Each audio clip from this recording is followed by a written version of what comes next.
Well, good afternoon, ladies and gentlemen. Jim Millman here with Robert Rempel at Joel H. Weens Stadium on the campus of Tabor University in Hillsborough, Kansas for your football matchup today. We've got the University of St. Mary Spires coming in at 1-4 on the year, and your Tabor College Blue Jays coming in at 2-3 on the year. So go ahead and take the coaching matchups. Right. Well, the Spires are coached by Lance Hinson. He's a graduate of North Texas, and Coach Gardner, a graduate of Baker. And I was looking back at these things. There's some similarities. Hinson actually coached at Baker after Gardner was there as a player, but Gardner was an All-American punter for 3 years at Baker. And then Hinson has been at St. Mary's prior to this stint. Okay. Kind of like Gardner was at Tabor prior to this stint too. So I think these two have a lot of common things when you look at their past, even going back to connected at the Tabor and, well, at Baker. Ladies and gentlemen, at this time we will go to that next graphic here. College fans and our guests from the University. All right, so of we'll St. start with the Mary starting to offensive Robert line Field for the at Spires. Joel H. Weems At left Stadium. tackle, you've got Home Ethan Moore, of number your 58. Blue Jays. Left guard, Jaden Newton, 65. At center, you've got Jalen Scott, number 62. Right guard, Jordan Nichols, 71. Ladies and And gentlemen, rounding at it this out, time, right I ask tackle, that you Nolan please rise and Norberto, bow your number heads 59. as I offer a prayer of In the blessing backfield for the today's Spires, game. at number 30, number running back, Alexander Mendez. At the other Please running pray back, with you me. have number 26, Dear DeMarcus Lord, McCoy. thank you for this beautiful Starting afternoon receiver, and this number opportunity 7, to Michael play and Gazana watch this game is of their football. go-to guy Thank you according for to the the stat talent and sheet. So skill you we'll probably be invest calling in his players name with. several times today. Thank you for the wisdom The other and rise understanding wide you receiver at invest number these 8, coaches with. Savion Thank you Powell, for the heart and willingness number you bless 13, these Tyrell individuals with. Nelson. And thank you for the loyalty and love. Starting that you quarterback instilled for in the all of these Spires parents, is Eric families, Covington, and number fans. 14. We You can ask see that his keep everyone completion here percentage safe there. He's got tonight, over both 1,000 during yards on and the after season, the 12 game. touchdowns, And please 3 give St. Mary INTs and the for the officials quarterback. a safe trip home. In your name we pray. Defensive starters for the Amen. Spires. At defensive end, you have number 34, Daniel Black. On the interior were defensive tackles number 99, Matthias Lopez, and number 50, Luke Sargent. And in the back, linebackers, number 40, Centea Hollis, and Amari Akins, number 42. Also for the defensive starters in the defensive backfield, linebacker Aiden Arnold is 45. Number 10 at safety is Deontay Nobles. The other safety, number 12, Amir Akins. Cornerback, DeGeorge Hudson, number 16. And the other cornerback, number 35, Davon Slaughter. The defensive highlight is number 33, Wyatt Ramsey, with 50 total tackles, 24 assists, and looking at the stat sheets in NAIA too, he is one of the top defensive players in NAIA. I have a feeling that's going to come up again pretty shortly. I have a feeling you're right. All right, special teams for the Spires. The punter is Juan Aragon, number 31. The kicker is Bryce Godfrey, number 41. Long snapper, I got that right this time, Delvin Lewis, number 5. Kick returner is Zachary Roca, and he's also the punt returner as well. Ladies and gentlemen, please give it up for And the now for your College Tabor Blue Jays starting Jays. front line. I know a couple of these guys are from Concordia, Kansas, but number 65, Keegan Bimes. Number 68, Seth Franks is next to him. Number 78, the center, Michael Ashland's another one of those Concordia guys. And on the right guard side, you have Michael Reed, number 61, and number 67, Tyler Holloway, is the right tackle. Ladies and gentlemen, put Backs your and hands receivers together for for the Blue incredible Jays, athletes number who 21, keep the running back energy Cameron high Collier. and the spirit Holden strong Key, the all tight day end long. slash You are backup Tabor quarterback slash whatever we Yeah. want him to do. The touchdown leader from last week, A.J. King, wide receiver number 1. You've got Evan Safeman at a wide receiver number 6. And rounding it out for the Blue Jays, wide receiver number 8, Tyson Dozier. At the quarterback position, we had number 15, Ahmad Bailey, and as the last few games, if you've been following, he's been out. He was hurt a couple games, but he's back in today, I think, and he's 62 of 99 for 594 yards, 9 touchdowns, and 5 INTs, and he was a key part last week in the victory over K-Dub. Absolutely. Defensive starters for the Blue Jays on the D-line. The end is Mo Leatua. Defensive tackle Merrick Boone. Defensive tackle Chris Vixama, number 95. On the other end, you've got Darian Gibbs, number 35, and at linebacker, Caden Seibel, number 47. In the backside of the defense for the Blue Jays, you have number 44, Elliot Lockenmeyer at linebacker, along with Zach Sandoval at cornerback, number 40, Xavier Michelle at cornerback, number 19, Cam Pear, preseason all-conference pick there, number 2, and Luke Edwards, number 5. It's the other safety position. Well, you go ahead and take this one. You know Okay. more about it than I do. Well, Dusty Daigle has been the leading tackler for Tabor for 2 years now. He currently is, and he also was last year. And he's listed in the top 10 in the country in tackles as well. And if you've been following the Blue Jays, we call his name a lot. Yep. He's all over the place. So it's going to be fun to watch him today. And we mentioned that Ramsey for Spires. So Hey, Mary. might be a Is the defensive visiting battle team, they're today. going to call the toss. KCAC is heads. Tails. All right, for Tails, special teams, heads. we've What would you got like? Broderick Smith as the punter. Saw him way too much 2 weeks ago, hoping we're not going to call his name as much. He does a great job, but he is the punter. Lane Clark, 81, is the kicker. Mikado Karamatsu, the long snapper, number 82. And A.J. King's going to do the kick and punt returning for the Blue Jays. Hey, Mary. Yeah, so- Will receive. Well, right now, it looks like the coin toss just happened. I'm not sure. I missed that as we were. Yeah, I missed it as well. We're going to find out pretty quick. Yeah, I think Yep. we will within a few seconds here. They're going to come out onto the field. And, we've got, just looking ahead, all the other KCAC games today are starting at 1 except for one night game. So hopefully we'll keep you up to date with some scores as we go along today. Also, both of these teams, I'm not sure if the whole KCAC, I think, but everybody has a bye week next week. Yeah, I think you're right. As they prepare, if you haven't followed along, there's 2 divisions, the Bissell and the Kessinger. This year Tabor is in the Kessinger division, and that will start in 2 weeks when we face Bethel here in Hillsboro for homecoming. All right, looking forward to that one. So So Tabor College coming off of a brutal streak where they played 4 games in a row where they were either ranked or K-Dub was receiving votes. And also coming off that big win over K-Dub last week. So we'll see how the Blue Jays play here. It looks like the Blue Jays are going to kick off. Blue Jays are in the home blue jerseys with the white trim letters and numbers. They're going to be going right to left across your screen. They'll be going with the wind here in the first quarter. And when Jim says with the wind, he's not kidding. Today, that stigma of Kansas wind is legit. And it is blowing at probably 20 to 30 mile an hour gusts today. It is. I had to lean into it walking over here. So St. Mary's going to be in the away white uniforms. Looks like black trim, letters, numbers, and helmets. They'll be going left or right across your screen against this stiff Kansas breeze. So it looks like Lane Clark is going to be the kicker with we got Ocho. I'm sorry if we butcher some names here. We did not get a pronunciation sheet though either today. So over the head of Roca, you can tell if you didn't believe us that the wind is strong. That one, I don't think it even landed on the turf. I think it went right onto the track and into the steeplechase pit. It was a low kick too. So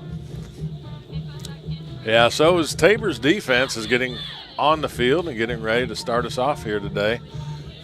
Hopefully we can get off to a good first series. 3 and out would be obviously what we would prefer. So St. Mary's going to come out here. Quarterback Eric Covington will be shotgun formation. He's got 2 receivers left, 1 right. He's got a running back off his right hip. He calls for it. He's going to give it to the running back up the middle, all kinds of room. He's going to get the first down and a few more yards. That's number 4, Cameron Smith with the first down run. Too much for the Blue Jays there as the line created a good gap for the running back before he's brought down by Pear. Covington going to fake the handoff this time. Lefty throws it out on the flat to number 8, and he's going to get pushed out of bounds. That'll be another first down. Number 8 is Savion Powell, the senior. Edwards on the coverage there for the Blue Jays. By the Blue Jays, number 5, They are getting on the ball quick. 2 plays, 2 first downs. First and 10 from the Covington's Spires got 49 trips to yard the line. right this time. Jones behind him. He's got a receiver to the left, the far side for you watching.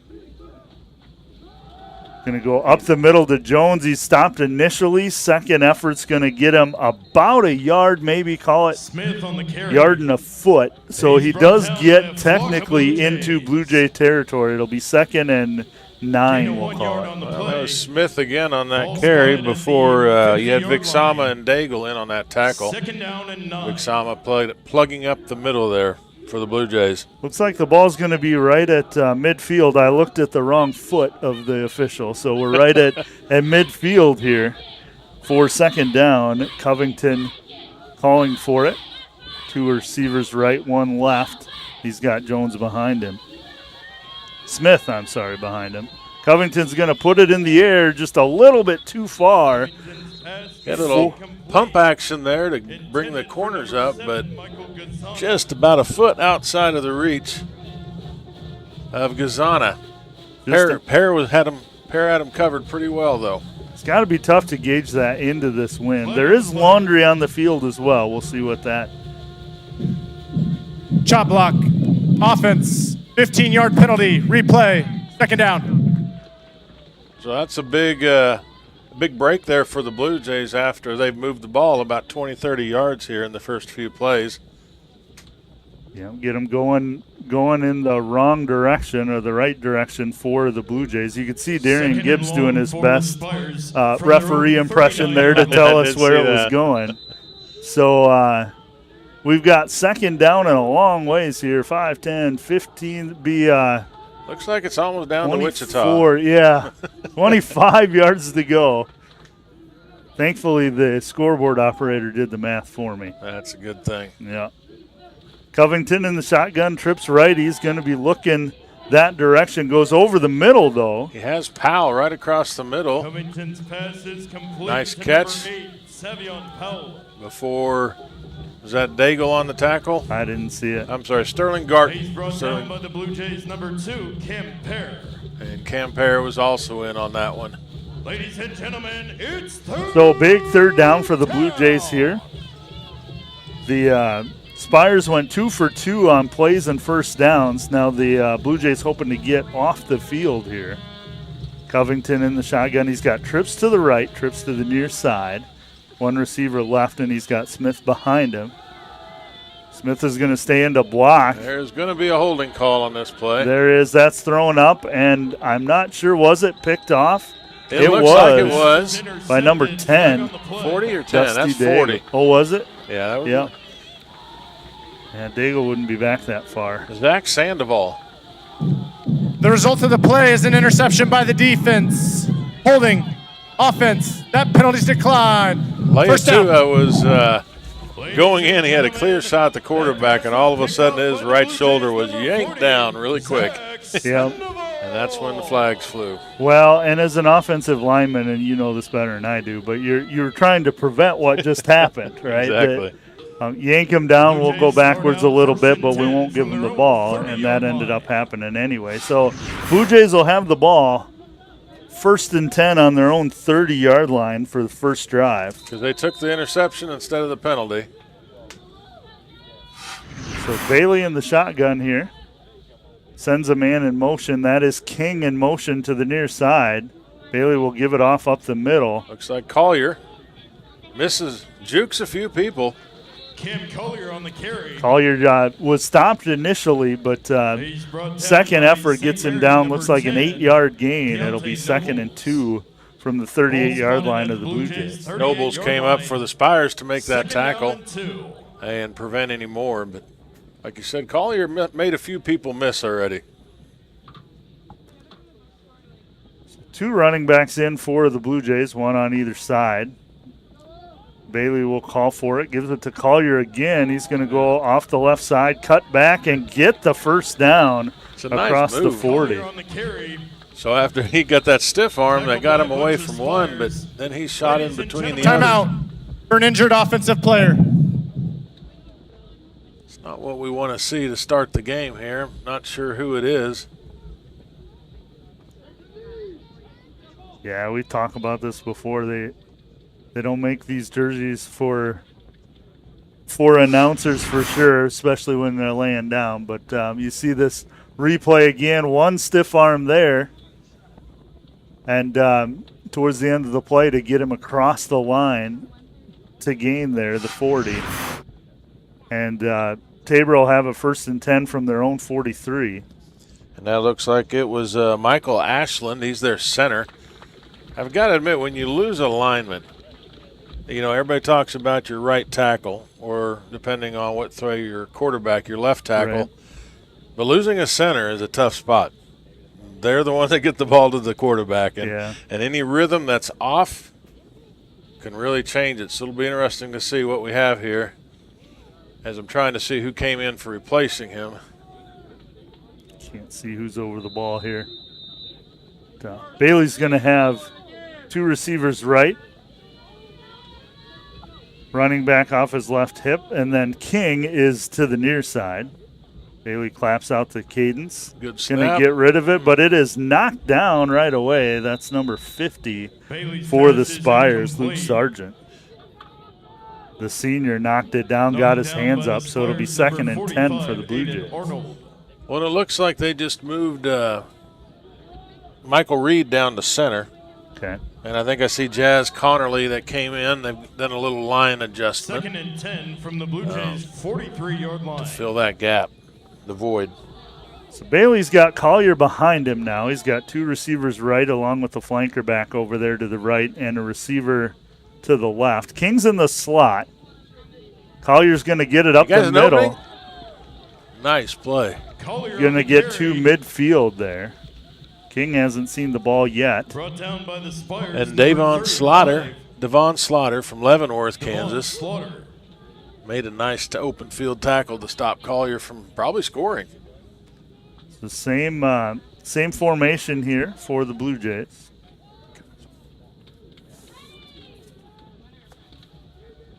Bailey in the shotgun. He's going to clap out that cadence like we've seen him do. He's going to give it to Collier again. Collier gets met at the line of scrimmage. Effort gets him about a yard. It'll be 3rd and 2 for the Blue Jays, who got into Spires territory now at the Spire 49-yard line, 3rd and 2. Well, Selman for the Spires made that stop. But actually, it's 4th and 2. 4th and 2, yeah. 4th and 2. Kind of an interesting choice here. If you punt the ball, you're going to get a good punt probably. Yeah, and it might be tough to control that is what Coach Gardner is thinking. So offense has been moving the ball with this play here, and Collier's going to get it. Escapes 1, escapes 2. He's going to get all the way across the 30 down to the 27, 28-yard line. Well, he avoided 2 tacklers to get that. He was actually touched in the backfield. But Akins, number 12 for the Spires, he saved that touchdown.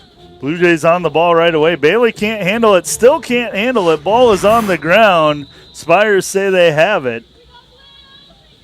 No, and they do. Coming up with it is number 45, Arnold. That is Aiden Arnold, the senior linebacker. So mistake for the Blue Jays right away. Didn't look like a bad snap. You know, you could easily blame that on the center, on the new center coming in, but it hit him right in the hands. He just didn't. We'll see the replay here.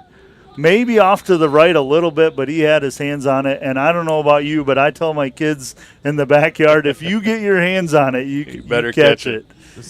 Well, I'm going to guess this is one where he was already doing his second step, whether it was a play action, a handoff, or starting to roll out, and he just took his eyes off it. Covington has Smith behind him, 2 receivers left, 1 right. Going to give it to Smith up the middle, goes to the right side and is brought down there. Arnold made a nice tackle coming up from the safety spot. By the Blue Jays, number 5, Luke I think this is only the second game Luke has actually started in the back. I think a few games ago we were calling it. He he's had the starting role since. Covington hauls forward here and gets it. Gives it to Smith up the middle again. Both teams have had success with that. Brought down, though, before the first down. It'll be 3rd and call it 2 for the Spires. And I'm not sure he was actually tackled on that one. I think the turf monster got him. Yeah. Turf monster's been big in all levels of football this year. There's lots of our favorite NFL quarterbacks that have got gobbled up by the turf monster this year. So 3rd and 2 for the Spires. Covington in the shotgun. Got Smith behind him as always. Fakes to Smith. Goes on the slant, and he's going to get the receiver as number 8. That's Powell. And that'll be a first down for the Spires. Looked like his knee was down when he first caught it. And they're saying that. He caught it, but the knee was down where he. 40, Zach Sandoval. 1st and 10. So this is going to go to Smith up the middle. Gets to the line of scrimmage. Maybe got a yard, it looks like. I see Seibel on top, but there's a few others underneath, and Daigle is one of them. And I'm going to say Vixama or Gibbs are on that other side, sealing that up. So give them a yard, 2nd and 9 for the Spires. They're at their own 43-yard line. Covington with it. He's going to pitch to Smith to the near side. Seibel tracks him down. Brought down nicely by Seibel there. He's going to get another 2 yards. But it'll be 3rd and long for the Spires, 3rd and 7. Well, Seibel's a local from here down in Wichita, Andover Central. Only a sophomore. Gain of 2 yards on the play. Ladies and gentlemen, it's 3rd down. Nate Howard getting into the game early. Covington, the lefty, back to pass. He's going to put it in the air. That intercepted picked off again. Well, Seibel was about to sack him in the backfield, but he got it away. And I'm trying to look here if that was Isaiah Besserell. It was 38. Yeah, Besserell was there on that interception. 38 is Besserell, that's right. So another turnover. So we have now had no punts, 3 turnovers, 2 interceptions, and then we fumbled it. So this is a 45-yard line. Who got the first interception for us? I didn't. Was that Luke? I'm not sure if that was Edwards or not.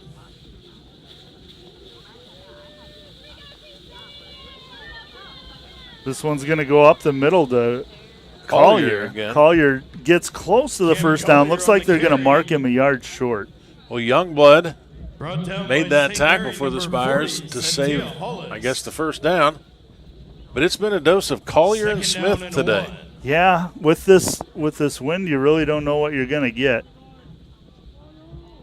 Although the one overthrow we saw was into the wind. That's true, and it was a nice-looking pass, too. Bailey to Collier up the middle. He's going to get across the 45, which is what he needed. Gets to the 44-yard line. That'll be a first down for Collier. And that tackle was by Akins. Akins is a sophomore from Syracuse, New York. That's a little ways away. I think it's, just 3, Past Topeka ways. Maybe just a bit. I'm going to guess we're going to see a pass here shortly. 1st and 10 for the Blue Jays here. Bailey sends King in motion to the near side. Bailey's going to drop back to pass. Puts it in the air. And right in the hands of Dozier. Has Dozier on the far side who slipped down but gets the first down. So Blue Jays moving the ball here. They are at the 33-yard line, far hash. No huddle. Everyone looking to the sideline for the call. Bailey gets it. He's got 2 receivers right, 2 left, and he's got Collier behind him here for the first down play.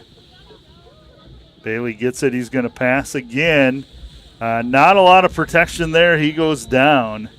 He had 0 time. There were 2 defensive linemen for the Spires just got through right away. I don't know. Daniel Black was one of them. I think there was another one too. Loss of 7 on the play. It'll be 2nd and 17. They got through so quickly, Robert, it almost looked like a screen pass. Well, that makes you wonder. But that's not where his eyes were. They were downfield. So we'll see here.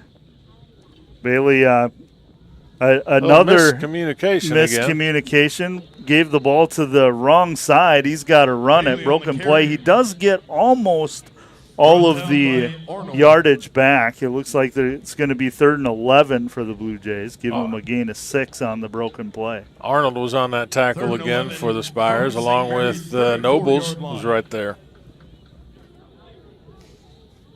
So 3rd and 11, probably once again 4-down territory, although last year with this kind of win, we saw some pretty amazing field goals. So we'll see. We had one of the top field goal kickers in the country last year, too.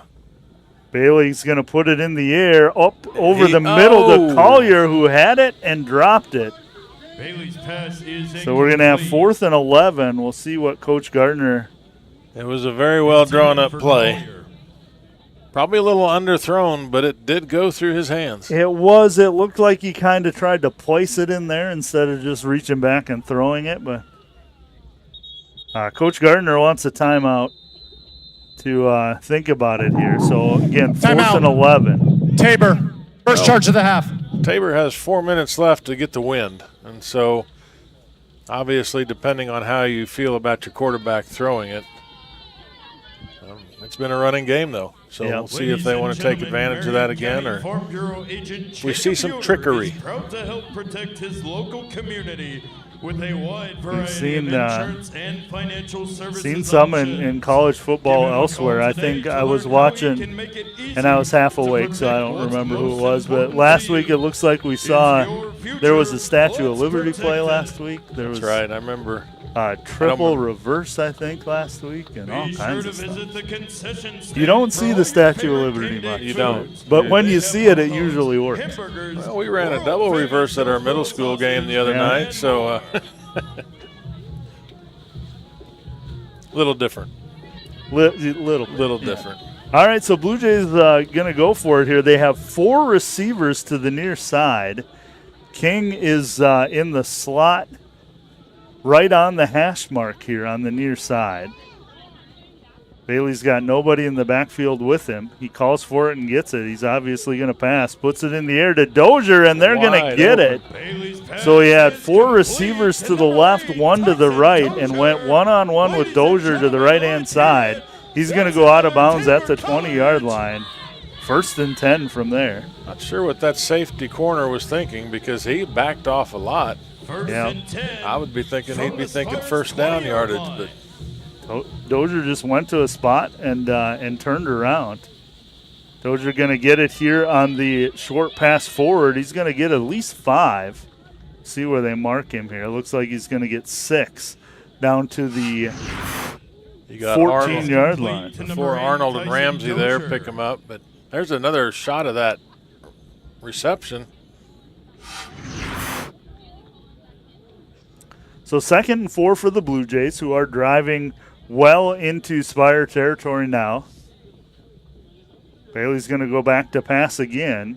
It's like he had Dozier over the middle, but chose to keep it, and he's going to get brought down behind the line of scrimmage. That's number 50 again. Well, 33 is the one that tracked him from behind. 50, Luke Sargent. And then you said 50, Thornton.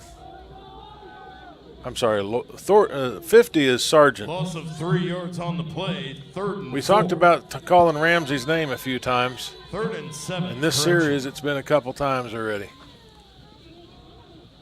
So 3rd down for the Blue Jays. They've got 7 yards to go to get to the 10, which is where they need to be. Bailey's going to drop back to pass, rolls to the right, puts it up in the air. Did he catch and that? And it is brought down, I think it is. And there is Tyson Dozier once again. What a catch. All we could see from here was his hand. Was the hand go that up. pink hand because of his sleeve. See the replay here. We couldn't even tell if he caught it, but what a catch by Dozier. And good job getting that that pass off even. Yeah. So 1st and goal for the Blue Jays at the 5. This is going to go up the middle. And did he Jones? get in? That is Jones. He did not get in. Devin Jones, the senior. They're putting him on about the 1 yard line or half yard line. Yeah, just inside the 1. I think it's like the 2-inch line. He's second and goal for the Blue Jays. I got to admit, this is an area I always like if quarterback's under center. But it's not a common thing anymore. Should be the tush push. We could do that with the Blue Jays instead of the Eagles. Bailey with it here.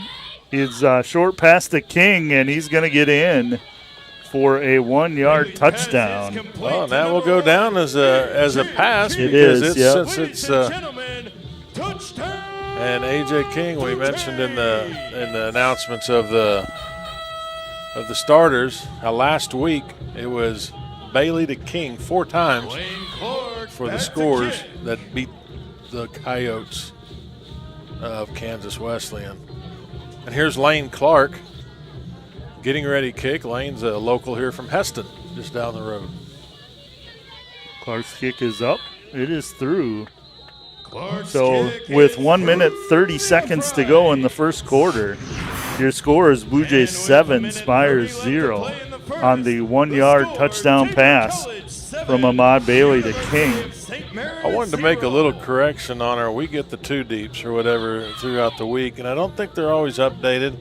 I think we've been announcing the long snapper is someone else, but Riley Bush, number 49, I think has been their long snapper. Sure. And sometimes we don't always catch that or see that because of what we're given. Right. Well, at least I noticed that St. Mary was honest and they put on theirs probable 2 Probable starters. Yeah. We might change our mind. And they're definitely not tied to what we're doing. They're running their game. They have practices. Right. They see things. Set to kick for the Blue Jays. Great drive by the Blue Jays there to get that 7-0 lead with a minute and a half left in the first quarter. Clark's going to tee it up here. Probably won't see a return. Line drive kick. He's going for the side there. That's a good kick that thought maybe it'd go out of bounds. That was Roca is their main returner, and he just let it go by him because it was either going to roll into the end zone or go out of bounds. So he let it roll into the end zone. Well, that was good for Tabor because otherwise that ball comes out to the 35, doesn't it? Correct, yep. If it goes out of bounds, yes. Start out from their own 25-yard Tough to keep all the kickoff rules straight, especially when the NFL changes it every 5 minutes, it seems. But that's a whole other thing to understand those rules. Yeah, for sure. All right, so the Spires will come out 1st and 10 at their own 25. Covington in the shotgun here. He's going to give it to Smith up the middle, who's met right away. By Daigle. Daigle was there to say hello.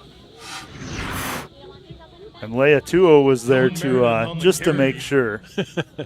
Brought down by the Blue Jays, number 10, Dusty Daigle. So loss of 2 on the play, 2nd and 12 for the Spires. 2nd and 12. As the clock ticks down here, be under a minute before we get this play underway. Spires are happy to let this clock go down so they can go with the wind here, I think.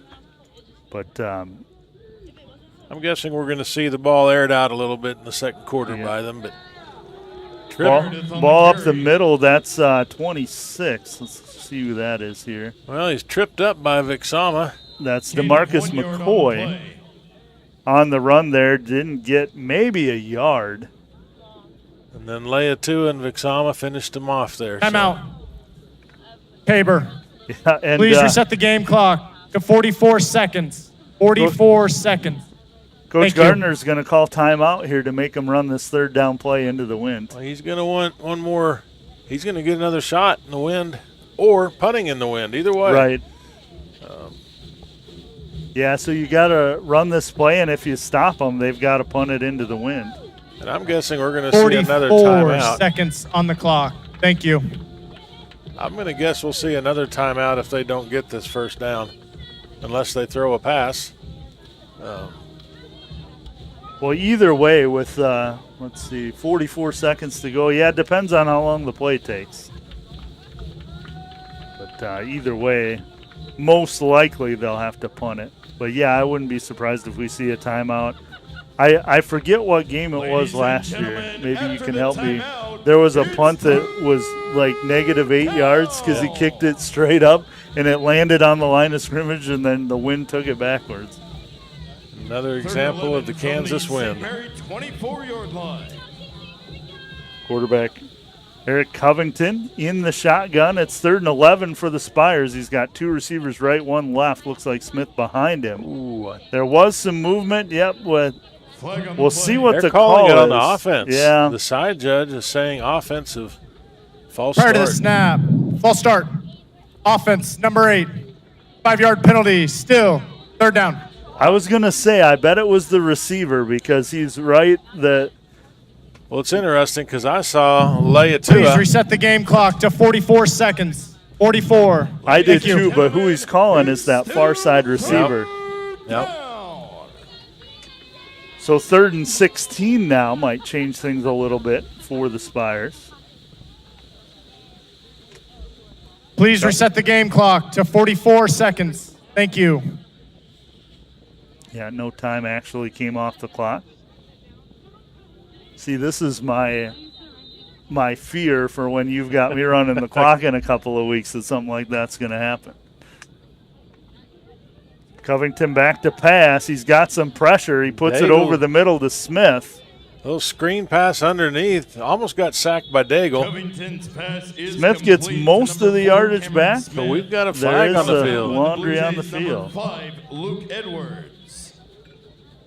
On the far side, 20-yard line. Ineligible downfield player. Offense, number 55. 5-yard penalty. Replay. 3rd down. Well, you can just see they went Ladies and on that gentlemen, screen pass. You've got to delay. The linemen have to delay a second or two before they can go down the field. Yeah, that's a common call, though, on those screen passes, especially, his timing was disrupted because he had Vic Zama in his face. Well, it was supposed to be thrown quicker, I'm pretty sure. So, right. And those linemen are supposed to count. When we used to coach that, it's like you count 1,001, 1,002, and you release. Yep. And then when something happens wrong, that's the call you're going to get. Coach Gardner having a discussion with a couple of the officials here to. I think this is going to be whether he wants to take the penalty or right. not.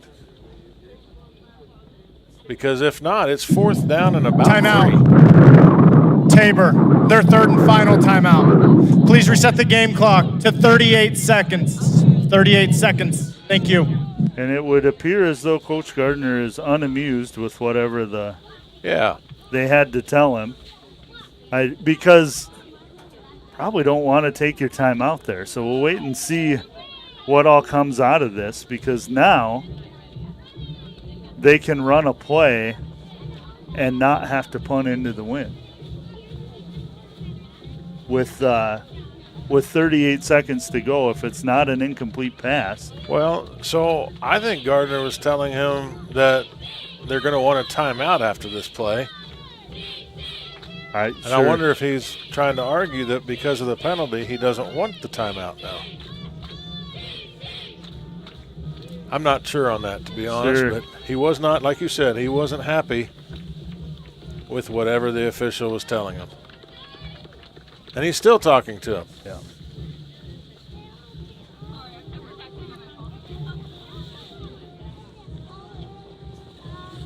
Coach Gardner's had 36 years of coaching. How many sideline judges has he had conversations with? 3rd and long. Yeah, the thing that always gets me is why you can't just correct it, especially on something like this. But at any rate, 3rd and a long ways for the Spires. Into the wind here. Covington gets it. He's going to give it to Smith up the middle on the draw. Smith's not going to get anywhere close. He's going to get out to the 21-yard line. It'll be 4th down, but the Spires will get to punt with the wind then. That's right. They're just going to let this one go down. Well, Garton made that tackle, and this is where I think Coach Gardner did not want that timeout. Yeah, I think you're right. Ladies and gentlemen, but it's I wasn't down there. I'm not sure if there was something else going on. But we are going to go to the quarter here. Yeah. Well, He just motioned out as he's talking to the side judge there. So, well, that's a frustrating piece for him, but as we go to This is the end of the first quarter. Yeah, so at the end of one, we've got 7-0 Blue Jays, and we've moved the ball all right. It's been a turnover game so far, really, with stopping both teams. Yeah, 2 interceptions thrown by the Spires already, and then that fumble by Bailey that kind of stopped a drive there too. So, yeah, we were talking beforehand that both teams give up a lot of points, especially, St. Mary's coming in at 1-4 on the year. They've given up quite a few points, and right now, after 15 minutes, we stand at just 7-0. Yes. Well, a couple leagues, I'm glad I can't speak right now. At Southwestern today, Southwestern's playing Avila. They're up 31-0 at the end of the first quarter. Kind of reminds us almost of Friends here a couple of weeks ago. I think Friends is definitely the juggernaut in our league, but Friends is tied at 7 with Ottawa midway through the first quarter. Back to receive is number 1, A.J. King. And Friends' offense is kind of built to withstand this Kansas wind. They don't need to throw it but 5 times a game. All right, so here comes the punt from the Spires. You've got King back to receive here. A little bit of it's blocked. A rough snap, blocked. And that's blocked by number 97. That is Elijah Winans. Elijah Winans going to block it and runs all the way over to pick it up. I love seeing a big man move like that. Winans is listed at 6'1", 225, blocked the punt, and came all the way over to. There we go. What a big play. So all of that stuff, and now we get the ball on our side anyways here. The Blue Jay offense comes back on the field. And hopefully 15 yards from now we'll have another score. Bailey is under center. Collier in the backfield. He gets the ball out to the outside. Once again avoids a couple tackles before maybe picking up 1 yard. Actually, I think they're going to say just back to the line of scrimmage. Yeah, they're going to mark it at the 15, so it'll be 2nd and 10 for the Blue Jays here. Collier in the backfield for the Blue Jays. Trips to the left, that's far side. No receivers to the right. Bailey in the shotgun, claps out the cadence, gets it. He's going to give it to, he's going to play action to Collier there. Pass incomplete. That pass was intended for King. Good coverage by Akins there for the Spires as he stuck his hand in there to knock that ball out. Otherwise, that would have probably been right at the first down mark. Yeah, good play call there on the slant to King. Just got disrupted. So 3rd and 10 for the Blue Jays. Again, Blue Jays going into the wind now. Trips to the right. Now you've got Dozier to the near side. King in motion, going to come and join Dozier on the near side. Bailey gets it. He's going to put it in the air. It goes right to number 51. And that another turnover. Number 51 is Scan? Scan, I would say. Jake Scan. I almost thought it looked like Bailey was trying to keep that ball in his hand and not throw it. It seems on these shorter passes, what I've noticed is he's guiding it more than he's throwing it. And this is coming from a baseball coach. But, when you see that a lot with pitchers when they've walked 2 guys in a row, they start trying to guide it in there. And that's what it looks like Bailey has done the last couple of short throws. Well, the game of turnovers continues. 2 interceptions. 3 interceptions now, a fumble and a block kick. Yep.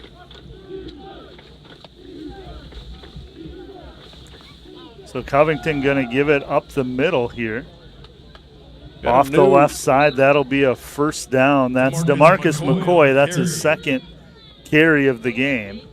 Gibbs and Michelle were on that tackle for the Blue Jays. So it'll be a first down for the Spires at the 23-yard line.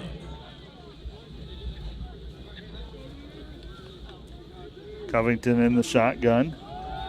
He's going to give it up the middle to McCoy once again, but Blue Jays were all over him that time. Gibbs just came down the line from the backside defensive end spot.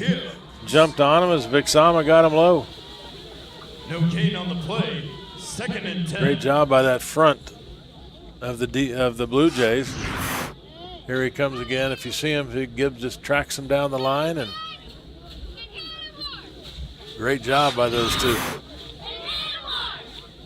So 2nd and 10 for the Spires. Covington in the shotgun. He's got McCoy off his left hip. Tight trips to the left. Going to go to McCoy up the middle, and just not much there again. Good defense by the Blue Jays. Give him 3 yards. It'll be 3rd and 7 from the 27-yard line. Well, several Blue Jays there. I think Garton and Vixama and Gibbs and Leatua were all in on that. Last couple plays, Daigle's been coming up to the line and blitzing. So C.J. Hill's been calling for some pressure on Covington from the defensive side. Covington in the shotgun here. 2 receivers left, 1 right. He's going to play action. Gets flushed out of the pocket. He's going to run far side. He's going to get it more. Knocked out of bounds just outside the 40-yard line. So first down on the scramble. See where they mark him here. Well, when he put that play action in there, really took that defensive end, and that corner was gone. So he had a lot of room to run. 1st and 10 from the. So it's inside the 40 here, 39-yard line, 1st and 10 for the Spires. 2 receivers left, 1 right. He's got McCoy off his left hip. Does Covington. Covington is going to give it to McCoy up the middle. Vixama's right there again. Pushes the pile for 3 yards. It'll be 2nd and 7 for the Spires. One thing's really nice as a defensive guy, when you see 3, 4, and 5 of your defensive teammates at every spot, at every tackle. That's what you always want. So great job by the Blue Jays there, pursuing and attacking. So 2nd and 7. Spires have not taken advantage of the wind as of yet. McCoy up the middle. Right up the middle. He's going to get stopped for a gain of, call it 2. So 3rd and 5 for the Spires at their own 44-yard line. Ball placed at the Spires 44-yard line. Ladies and gentlemen, it's 3rd down. Wind is still howling here. Yeah, it's picking up a little bit, it looks like, out there. Covington in the shotgun. He's going to go to his right and just off the receiver's hands there. That's number 13, Tyrell Nelson. You're taught to not let it come to your body, and that's what he did, but it went right off the fingers there. It'll be 4th and 5. I think he was checking to see where that defender was at that time. And could very well be. So 4th and 5, and Spires are going to line up to go for it here. I think they're going to try and draw the Blue Jays off, but my guess is a timeout. Oh, nope. Oh, going to do a quick kick there by Covington, and that's a nice one. Goes out of bounds at the 9-yard line, and it's almost like he knew what he was doing there. That was nice little punt to get it inside the 10 for the Blue Jays, who have to go into the wind now. You know, a lot of times when you see that quick kick like that, the quarterback does take an extra step back or 2. Sure. And he didn't. And I think that if you look at that again, that kick was right up the backside of the center. Yeah. Fortunate for the Spires, not for the Blue Jays. You know, a surprising score around the league today. If we were to say who are the best teams in the league, McPherson would be up there. But Bethany was leading 3-0 at the end of 1 over McPherson. Bailey in the shotgun here. He's going to send King to the near side. and give it to Collier up the middle, who had to back up and go around. Maybe he's going to get back to the original line of scrimmage here, but Collier put it in reverse for a second and did get back to the line of scrimmage, so no gain. He's been kind of fun to watch today. Been moving around. He's avoided a lot of tackles, stiff arm, and he did it again, but didn't get much. Ahmad Bailey has Collier off his right hip. He's going to send King in motion once again to make trips to the right. Bailey's going to keep it this time. He gets across the 10 to the 15, and he stopped there. Gets across the 15, so it'll be at least a 6-yard gain. Give him 7, we'll call it. I can't tell you all the numbers in on that tackle, but Chase Redmond was one of the guys on the tackle, but there was probably 2 or 3. So call it a 6-yard gain. It'll be, 7, so it'll be 3rd and 3 for the Blue Jays. You're back here. You're against the wind. You need the first down on 3rd down. Definitely. But this is, and the punt, we're in a bad place to punt, but there's not going to be a lot of options if we don't get it. Bailey calls for it and gets it. He's going to put it in the air. No, he gets flushed out. He's going to run for it. He's not going to get it. He's real close. Oh, and he did get it. He fell forward. I would have guessed from up here that his knee went down before that, but so they're going to mark him just inside the 20-yard line. And I think that's what Lance over there on the other side is calling for too. Watch that again here. Well, he did get pulled over the top of the body, and so he didn't touch the ground. So 1st and 10 for the Blue Jays here. Bailey with it in the shotgun. He's going to give it to Collier, who stumbles, puts it in reverse again, goes to the left, and gets back. A very similar play to first down last time, although throw in a sweet little spin move there. Reverse, spin, juke left and right, forward. Yeah. This looks like we're playing Madden. I was just going to say I'll have to ask my son what buttons you push to do that. So 2nd and 10, ball just inside the 20 once again. Bailey's going to go back to pass, going to hit Collier on the flat, who slipped again and gets back to the line of scrimmage. That kid's working real hard just to get back to the line of scrimmage these last few plays. Akins and Arnold there for the Spires. So Devin Jones is going to spell Collier here, who might have something barking at him a little bit, it looks like. Well, he was the workhorse last week from the backfield. Even though he didn't score the touchdowns, he did do most of their running last week as well. So obviously he's found favor in Gardner's eyes. 3rd and 10 for the Blue Jays. King is off to the left and Jones to the right. They're both going to spread out, and then the pass over the middle is picked off. Picked off by Ramsey. Ramsey picks it off here, stuck his right hand out. Is that our 4th interception of the game, 2 from each side? I think that is. He had a man, he just did not see that linebacker in the middle. And that stops will start out from Tabor's 28-yard line. Stops the Blue Jay drive here, and we're just going back and forth. And now the Spires have real good field position with the wind here. They are at the 28-yard line. They'll have it 1st and 10 with a chance to tie this up or take the lead.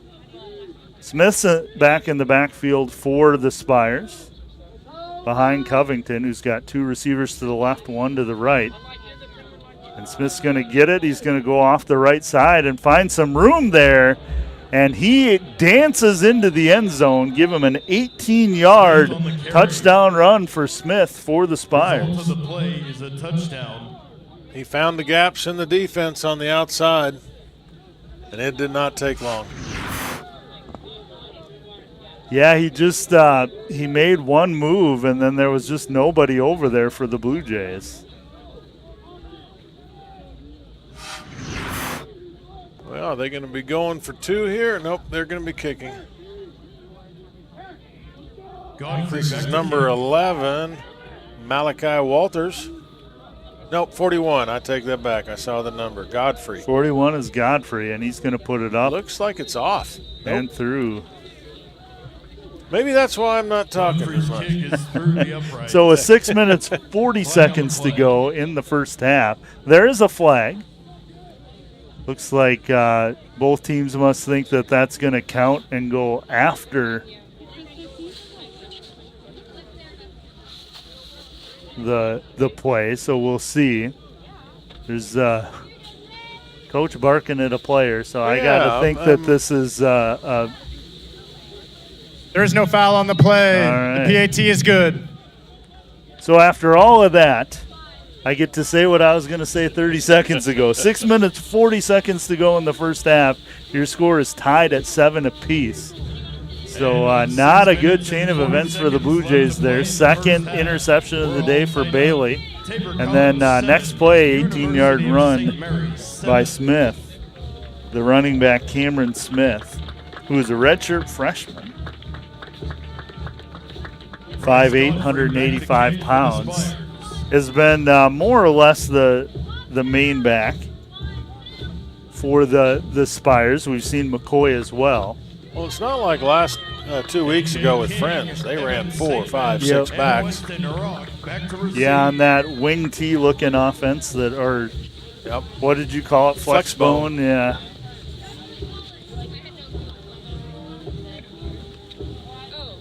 So Spires will get to kick with the wind here. This one's going to go up in the air. King is going to catch it and let it go through his fingers. Actually, goes out of bounds. It'll be a touchback.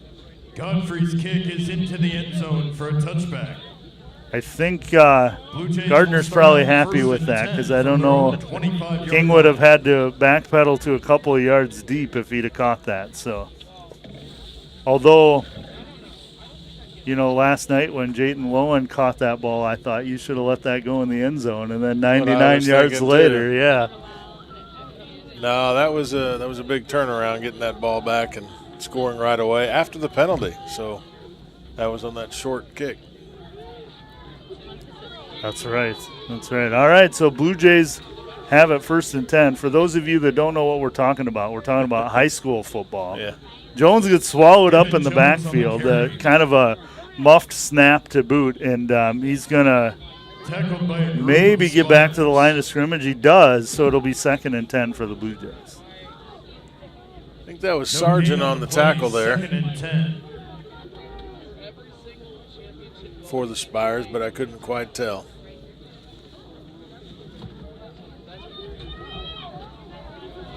Looks like Moniz Babb in as the quarterback, and he's going to put it up in the air to King. King's going to be brought out of bounds. There's laundry on the field as well. But, Moniz Babb is in at quarterback. Terrence Moniz Babb, the redshirt freshman. Are we moving back? Oh, they're calling it on the defense. Pass interference. So Moniz Babb gets pass interference. Defense, number 16. That penalty's declined. Result of the play. First down.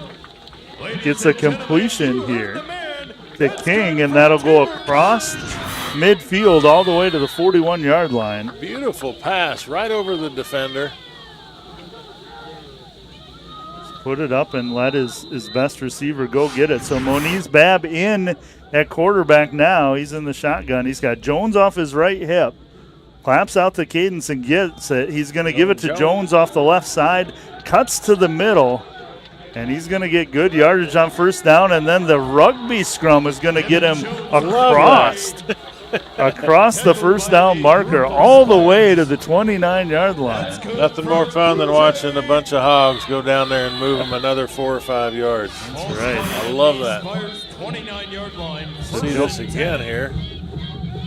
Jones will get credit for all of the yards, but the offensive lineman. St. Mary, first charge of the half. Ladies and gentlemen, at this There should be a stat. The offensive lineman should get 4 or 5 yards rushing there. Get some credit for some of that. Well, you talk about stats that I think should be. I also think quarterbacks shouldn't be dinged on their completion percentage for receivers who drop the ball. Yeah, or the interceptions. But they also get a touchdown pass for just flipping it forward too. So it probably all comes out in the wash. It probably does. So the Blue Jays are going to have a 1st and 10 on the 29-yard line, after that tough run by Jones and assist from the offensive line. That's right. Spires wanted to talk about it, so they called timeout. I'm trying to see where Bailey's at here and why, if this is just a switch to get some momentum, or if Bailey's, he doesn't seem to be hurt. Do you see him down there? I don't. He's on the sideline down here on the right side. But sometimes coaches have another quarterback that might provide something different. Moniz Babb gives it to Jones off the left side. He's going to get a couple. Like maybe 4 as he gets to the 25-yard line. Be 2nd and 6 for the Blue Jays.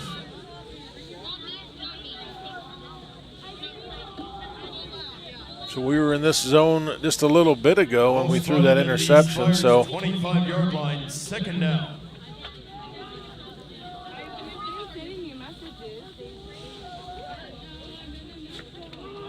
Spires with a 3-man front.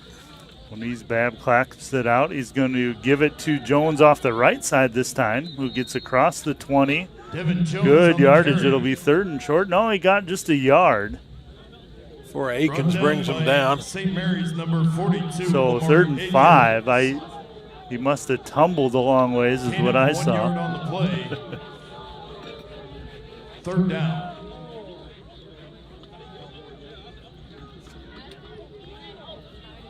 Some of these Spires defense, it's a young defensive unit. 2 of their linebackers are only sophomores. Moniz Babb gets it. He fakes the handoff. He's going to take it himself to the left side. He's got room to run.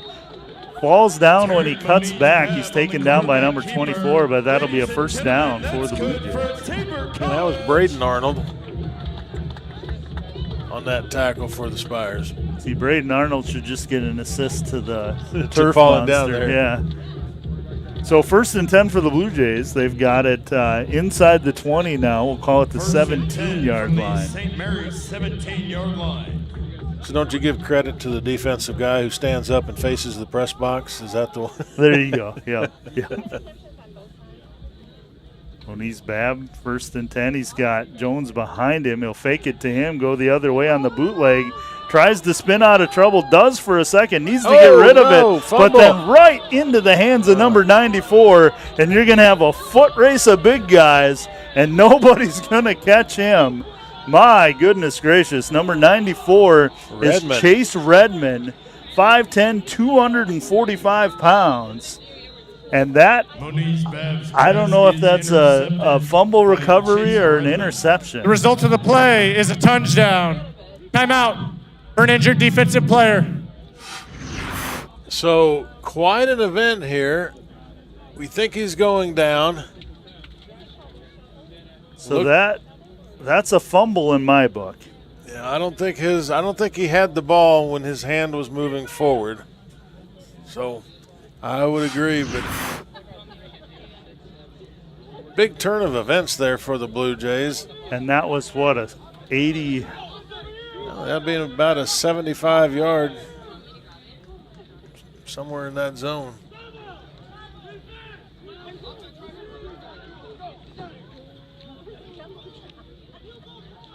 So I think now you've got the kick coming. So, Chase Redmond over there sucking in the goalposts, but he's a sophomore defensive lineman listed at 5'10", 245. Be curious how many of those he's ever got. Yeah, well, and he showed some speed. I mean, all the Blue Jays really had back there was an offensive lineman, but he pulled away. He did. Those are ones you expect someone like King to come flying out of nowhere, but it never happened. Well, I think King was in the end zone over here. Point after is up, and it is good. So the Spires are going to take the lead with 2 minutes 58 seconds to go in the first half, 14-7, off a 70-plus yard fumble recovery, we're going to call it from now, from Chase Redmond for the Spires, and it's been all turnovers that have cost both teams. There's been 2 interceptions on either side, and now 2 fumbles. A fumble recovery. Twice. Okay. So we've had 4 turnovers. They've had 2 interceptions and a block kick. That's right. Coaches preach all week, hang on to the ball, protect the ball. Interceptions are a little bit different as a quarterback is trying to thread the needle sometimes, but there is a time when you have to, as a quarterback, protect the ball rather than try and make the big play. And being a right-handed thrower like he was, he was trying to turn his whole body, so he put his arm right into where the defender was. Yeah, and for the redshirt freshman, you're probably coaching him to cut your losses there. He was trying to make a play, and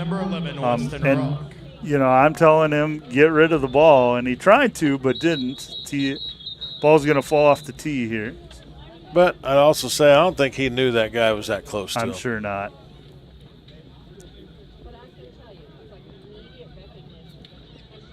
Spires will tee it up again, going to kick with the wind. Last one went out the back of the end zone, and King not going to attempt this time as it bounces about 9 yards deep.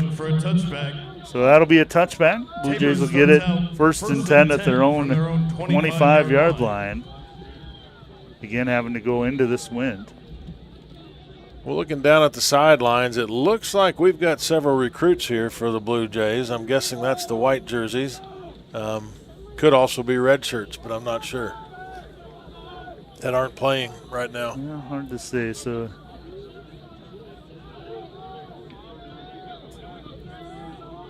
yeah, 25 is listed as a freshman, and I don't see another 25, so hard to say.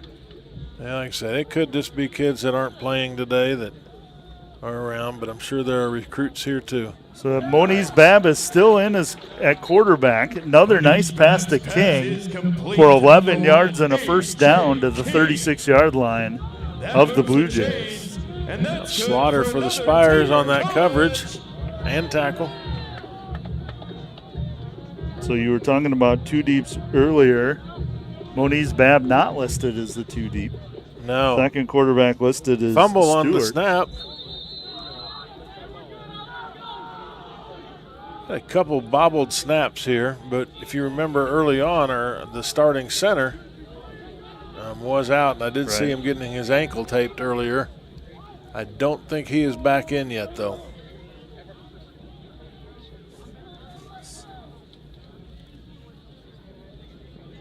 Nope, they've got Michael Reed at center still. So Blue Jays able to fall on that. This is the 2-minute timeout.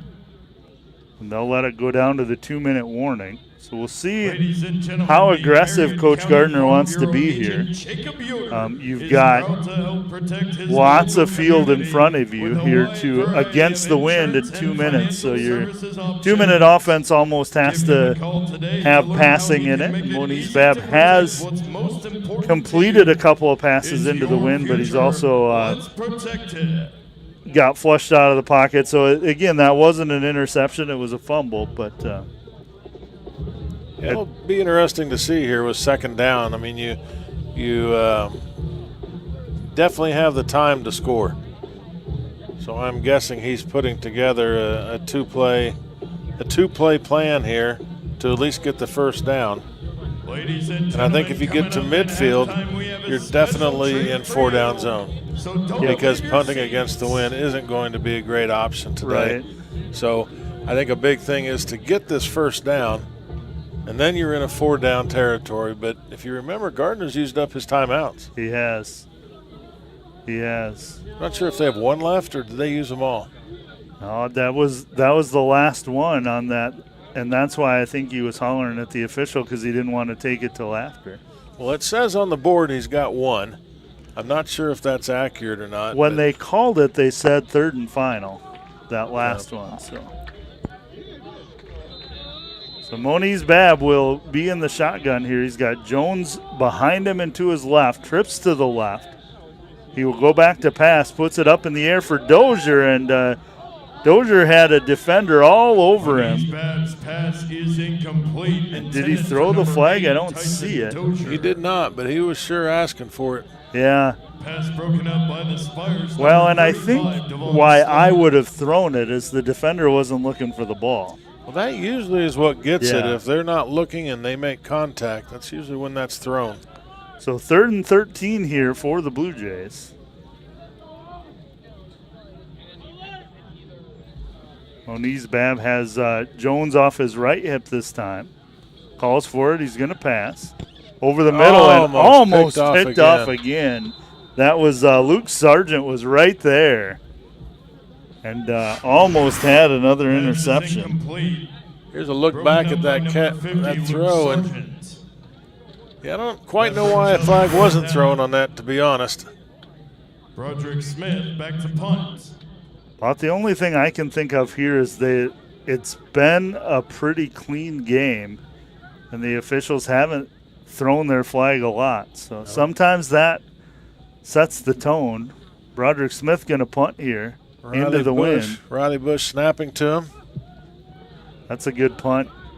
Yes, it is. Nice punt into the wind. Is going to get all the way down outside the 30 a ways. We'll see where they mark it. 33-yard line. So nice punt there by Smith to drive the Spires back a little ways. But they got the wind behind them, and they got a minute 42 to try to add to this lead. You know, we haven't seen a lot of offense today. I mean, the Spires, St. Mary's had that one big run. They've had a couple other little runs. We've had a couple passes. So overall, it's been a defensive and, like you said earlier, a turnover game today.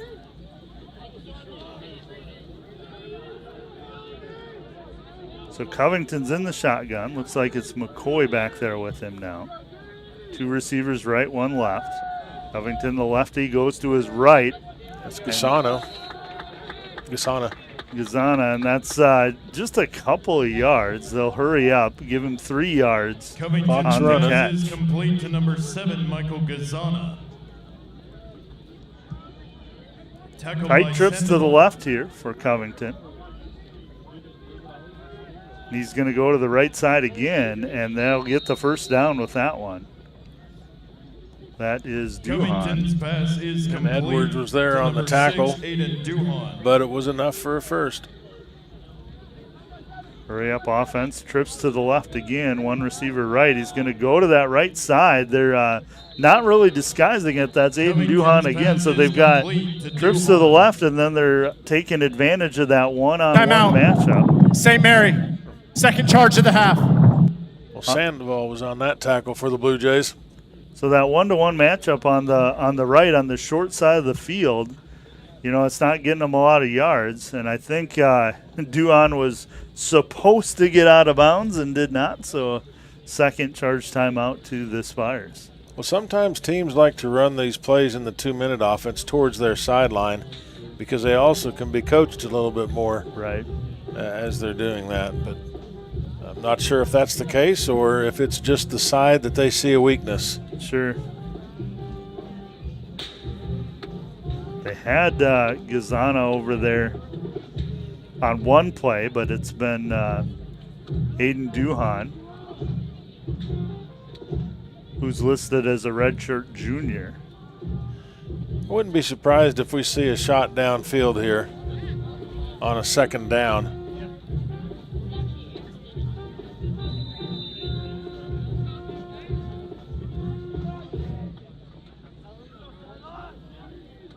Covington in the shotgun, 2 receivers left, 1 right. I believe Gazana's in the slot there. He is. It's going to go up the middle, though, to McCoy. And he's going to be short of the first down. McCoy on the carry. 46-yard line, we'll call it. Looked like Daigle and Seibel on that tackle.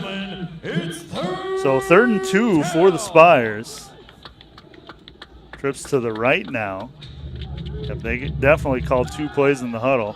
Covington goes to, that is Duhan again. Covington And Spires moving the ball here down to the 32-yard line. Clock will stop. Enough time for the chains to set, and then it rolls again. And it rolls right away. So under 30 seconds now for the Spires. Covington drops back to pass, has some time. Going to dump it off, and then receiver fell down. That's 21, Covington's pass Brazion was Tidwell. complete to number 21. I think he was Brazion trying to get Tidwell. out of bounds, but turf monster again. Yep, Turf Monster has several tackles. I think St. Mary's just called their final timeout. Timeout. St. Mary, 3rd and final of the half. Please reset the game clock to 17 seconds. Thank you. So the Spires will have 17 seconds. They've got 28 yards to go, but no timeouts now. So what is your plan here? You got 2 plays for sure. If you throw it and you can get out of bounds. Couple ifs along with this. They've had a couple of plays where they've been unable to get out of bounds, and they've had to take their 2 timeouts because of that. So I think maybe I'm throwing both of these in the end zone here, because I don't know with 17 seconds if you've got enough time to get up there and spike it. Plus, But it's 2nd down. You do have a decent kicker. Their kicker has looked good so far. Do you try and get 10, 15 yards, get your kicker and get out of bounds, and bring out your field goal team? You can do that as well, but again, you've got to stop that clock. And I don't think the Spires have shown that ability. So if it's me, I'm throwing them both in the end zone here. Trips to the left for Covington. He's got 2 receivers right. So no tight ends, no other protection. 4-on-4 up front. There's a blitz. Tabor gets to him, but he flushed out of the pockets. That goes in the end zone. And Gazana just not able to bring it in. Good coverage there by the Blue Jays as well. Almost made an incredible catch. He laid out, had his hands on it. I thought he was about to come down with that. So 3rd down for the Spires. Well, they really had 2 plays, I think. That took about 6.5 seconds off the clock. Yeah, pretty much here you have to either like a 5-yard out or you're going in the end zone here. And Covington's got to have that clock in his head. You've got 10.5 seconds. So you either need to score or get out of bounds. He's going to get flushed up in the pocket. He throws it up, almost picked off. That's going to go incomplete. As there for the Blue Jays was Cam Pear. They're bringing out their kicker. We're going to see a long field goal here with the wind. Pass broken up by the Blue So Jays, number 5. let's see, ball's at the Edwards. 28, so that's About a 48. 38, 43, 44-yard field goal. Down. See where they set up. Looks like a 45-yarder. 45 is where they're going to set up.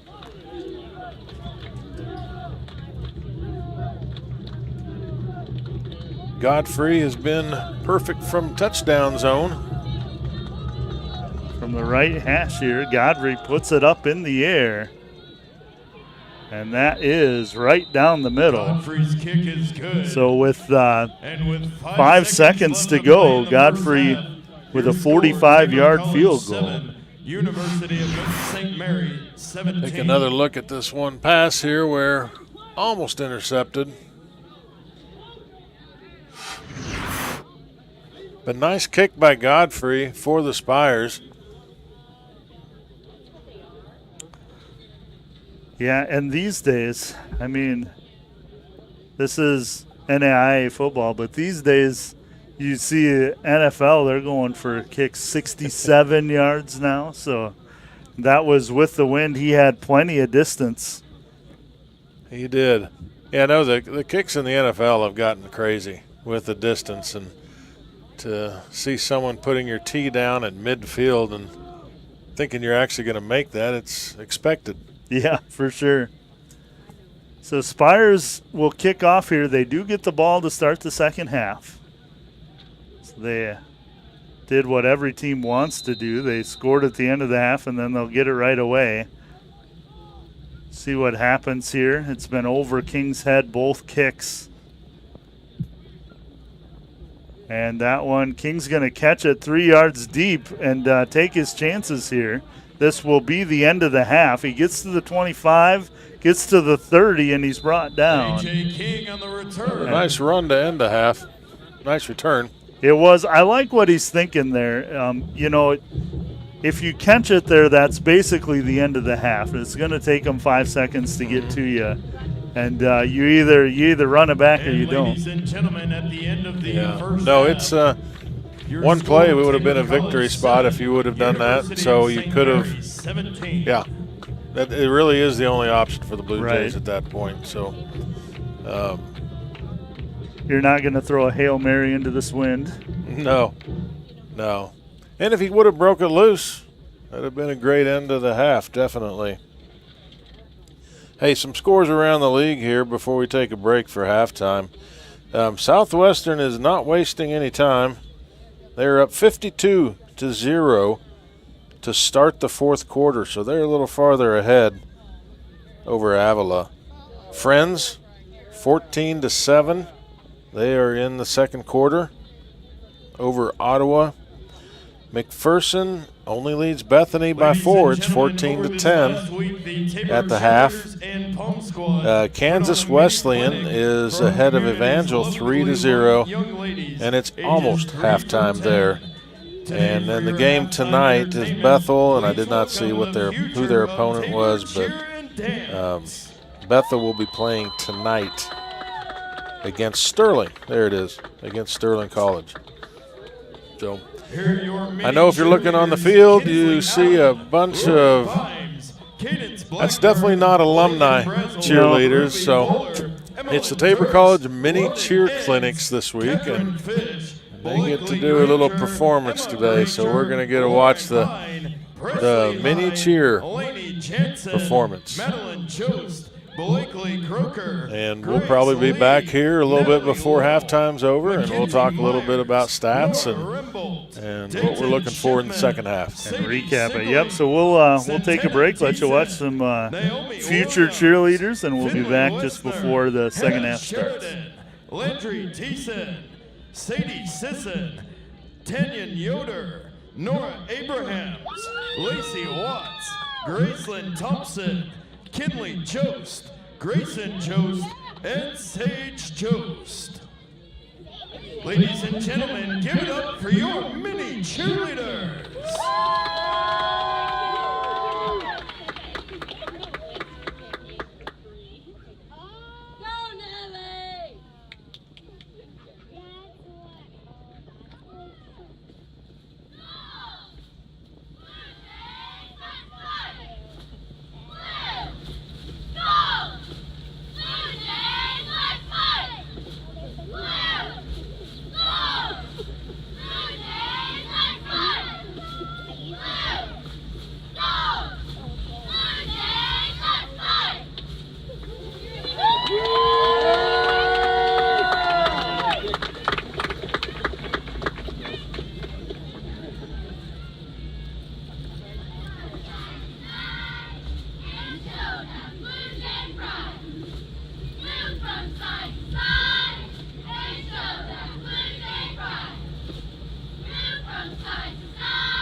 Ladies and gentlemen, your Tabor College cheerleaders and mini cheerleaders.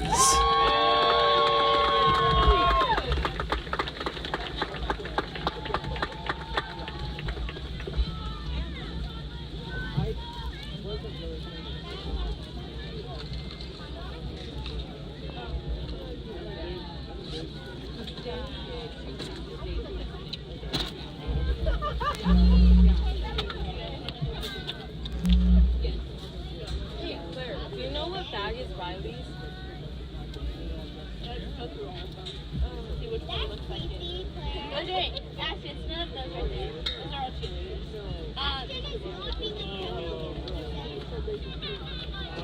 Ashton. I know, because they got it. Oh, so they're on the list. I didn't see Sage. Where is he? Or Kate. And because they got in the front list. Ashton, don't get me in that one. That's a cheer. And they got the list. Ashton. Joseph. I think Sage would be pretty good. That's like frosty. No, that's the Oh, Ashton. It's that one. No, Riley the cheerleader.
Well, halftime is almost over here at Hillsboro, Kansas. The wind is still blowing. That part hasn't changed. But the Blue Jays and the Spires are back out on the field, and we'll just take a quick look at what happened in that first half. You know, for those of you who watched it, you saw that the game went just back and forth. I mean, not like scoring back and forth, but turnover back and forth. Yeah, And lots of turnovers. So I think we were adding up. I think Spires had 2 interceptions. We had 3 or 4. We each had a fumble. There was a block kick. So it wasn't really a clean first half. I mean, for the Blue Jays, though, Bailey was 6 of 11 for 56 yards, a touchdown, 2 INTs, before Monice Babb came in to relieve him, throwing 2 for 4 for 45 yards. Blue Jays are led in rushing by Cameron Collier with 33 yards on 9 carries, but at the end of that second quarter, Devin Jones started taking over at 5 carries for 21 yards. Yeah, Collier came off with some sort of injury, so he was doubled over with something. So, well, hopefully we'll see him back the second half. Receiving, like last week, King was one of the main ones. He had 3 receptions for 46 yards and the touchdown. And Dozier, 4 receptions for 55 yards for the Blue Jays. For the Spires, Covington was 8 of 13 for 59 yards, 2 INTs. And Smith, who started off at running back for the Spires as their leading rusher, was 61 yards on 8 attempts and a touchdown. Receiving-wise, it's Powell and Duhan with 3 receptions each for 20-some yards. Gazana, we have not heard a lot from him. He almost caught a touchdown pass here in the corner, but it was slightly overthrown before halftime there. Leatua is sorry, I've had the wrong. Looking at stats here for defense, pretty spread out, but Daigle and Seibel have been 2 of the ones that have been all over the field today. And for the Spires, it looks like it's been, it's pretty spread out there as well, with Arnold, Akins, and Ramsey and Slaughter getting a fair share of it. Along with, I'm going to let you talk real quick about the scoring drives here, along with that big fumble return. Yeah, so there were 2 interceptions right away for Tabor, and then they capped it off at 1 minute 30 seconds to go in the first quarter with a 1-yard TD pass from Bailey to King. Then you had all kinds of turnovers and things until you had a 18-yard touchdown run by Smith for the Spires with 6 minutes and 40 seconds to go. Your score was tied at that point. Then 2 minutes 58 seconds to go in the second quarter.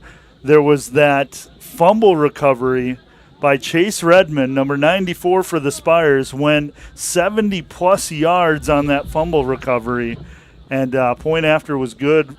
So 14-7, the Spires were ahead. And then with, I believe, 5 seconds to go, Godfrey had a 45-yard field goal for the Spires with the wind, of course. So your halftime score, University of St. Mary's Spires 17, Tabor College Blue Jays 7.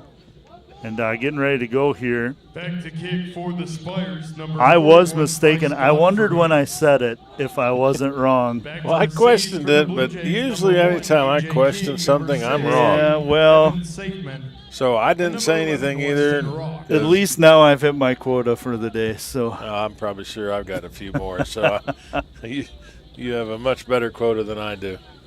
So Spires going to kick off. Looks like they're going to have someone to hold it here. King is back for the Blue Jays. He's standing on his own 17, 18-yard line there because the Spires will kick into the wind.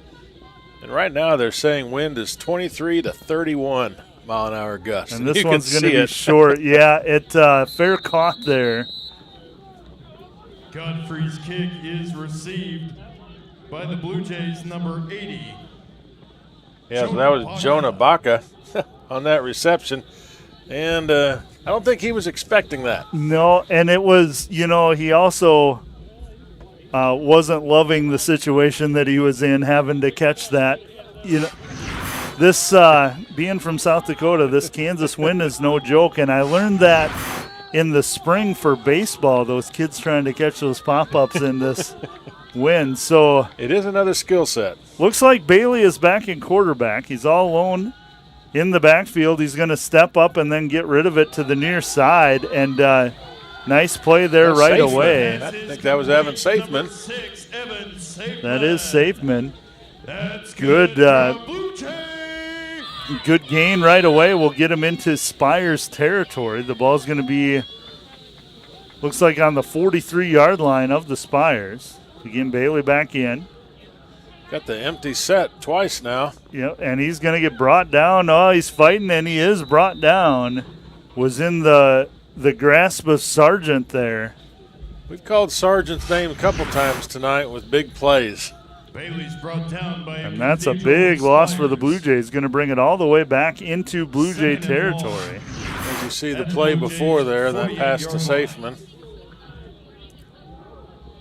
So another empty set. 2nd and 19 for the Blue Jays.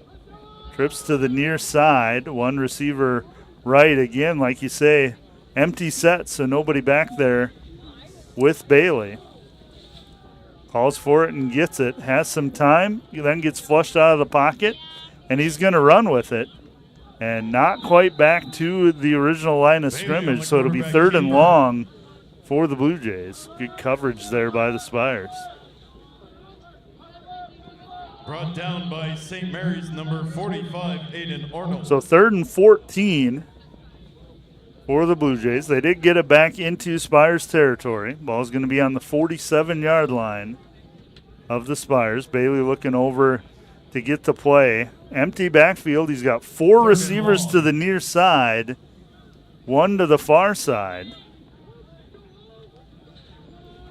Bailey's going to call for it. Looking to put it in the air. Gets it to the crossing route to Dozier. And he's not going to make it.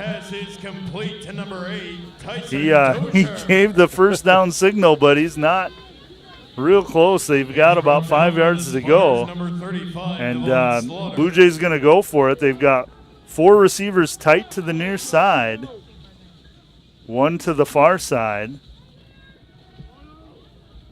That is Dozier to the far side. King is one of the slot receivers. Now they're going to switch it up from here. The St. Mary 37-yard line. Play clock's winding down to about 10 seconds. 10 seconds, still plenty of time. Bailey barks out the signals here, down to 5. Sends King in motion. After all that, we get a 4th down play. And quick pass to Safeman. He's going to get the first down and is dumped on his head, but he'll get the first down to the 21-yard line, call it the 22. Well, Akins and Noble on that pass, on that tackle. Nice play there by Safeman, and yeah, he kind of got picked up in the middle of the air there at the end. Yeah, but he had a defender on either side, picked up the legs and dumped on his head, but my grandma would have said that wouldn't have bothered me at all. So Bailey in the shotgun here is going to put it in the air. Trying to go to Jones there on the wheel route, but nothing doing. It'll be 2nd and 10 broken up by the Spires, number 61. for the Blue Jays.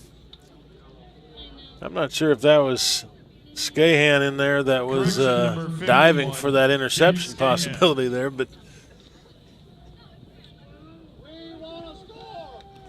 so 2nd and 10 for the Blue Jays. Bailey hasn't had anyone in the backfield the entire time. He's got Jones in a flanker back position. King in motion there. Bailey's going to fake to him, but Spires sniffed that out right away. Looks like he did get back to the line of scrimmage. It'll be 3rd and 10 on the 22-yard line for the Blue Jays. And there was Arnold again getting in that backfield and disrupting things. 3rd and 10.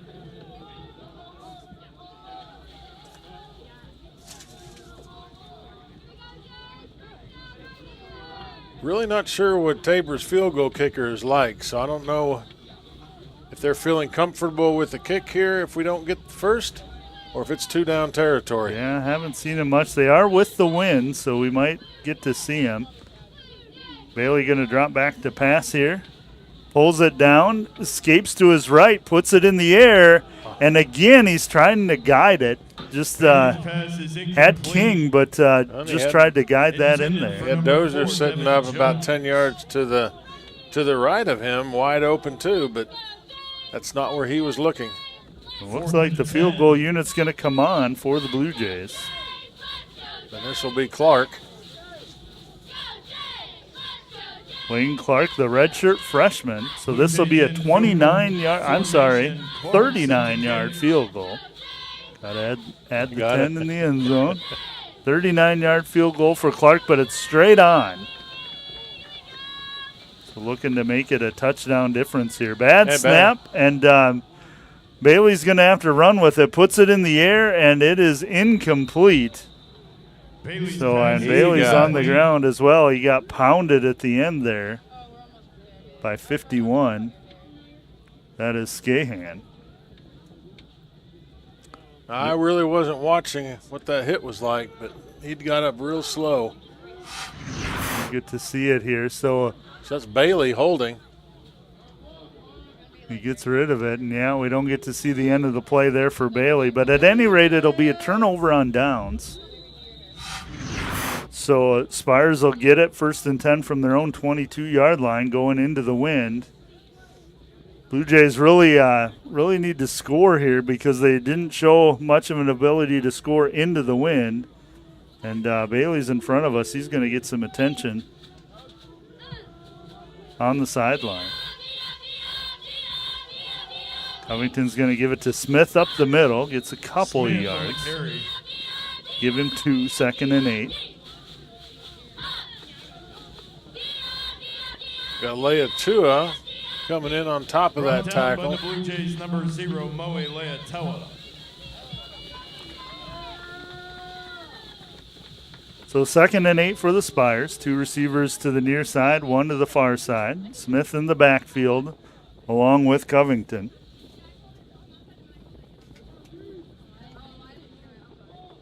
Blue Jays show blitz. Here they come. It's going to be Smith up the middle, spins to his left, gets away, and he's going to be pushed out of bounds there after a big gain. Pushed out of bounds by Pear. St. Mary 48-yard line. Well, Pear is one of the top 3 tacklers on the Blue Jays, but that's really not what you want from your safety position. They had him bottled up, and then he bounced it outside to the left, got all the way to the 46-yard line. Kind of ran like Collier did for the Blue Jays in those first few series. So Spires will have a 1st and 10 from their own 46. Bailey's taking off his pads and heading to the locker room, so. Covington keeps it himself, and he's going to be drugged down, I think, for about a 2-yard gain. Covington on the quarterback keeper. So who comes up from the bottom of that? Down at the it might have been Vic Sama. 48-yard line. Gain of 2 on the play. I think that was Vic Sama on the tackle. Tackled by number 95, Chris Vic Sama. Got some long snap practice going on in front of us as well. Well, I think we're going to see Motis Babs here again. 2nd and 8 for the Spires. Not in a real big hurry because they're ahead and they're against the wind. I believe this is Smith, and he's just going to get swallowed up by a host of Blue Jays there. It is Smith. And he's going to lose the 2 yards he gained. It'll be 3rd and 10. Leia 2 is right there. You can see that here. He just took him out. I think that was Garton cleaning it up.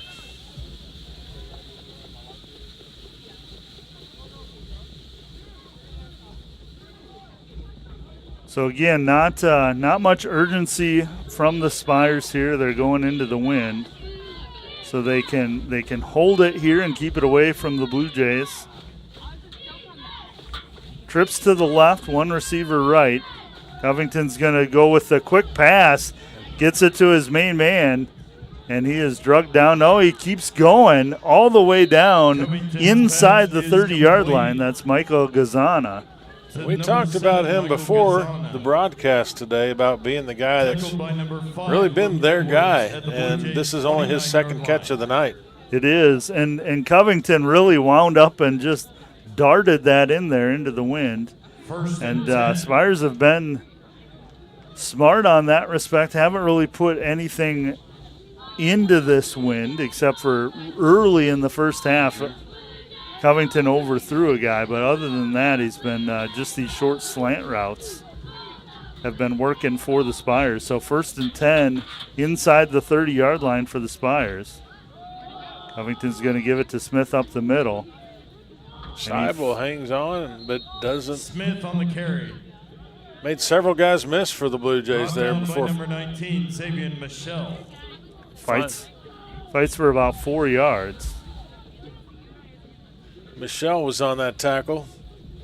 Xavier from the Blue Jays 25. But he should have been tackled about 5 yards earlier. 2nd and 6, correction. When he got hit in the backfield. So 2nd and 6 for the Spires. Ball's on the 25-yard line. Covington is waiting for that clock to go below 10 seconds each time. He's going to snap it here, give it to Smith up the middle. Smith gets a yard, maybe 2. It'll be 3rd and short for the Spires. Give him a yard, so it'll be 3rd and 4. Well, Cale Andre there made that tackle 24-yard line. It's for the Blue Jays. He's playing right defensive end.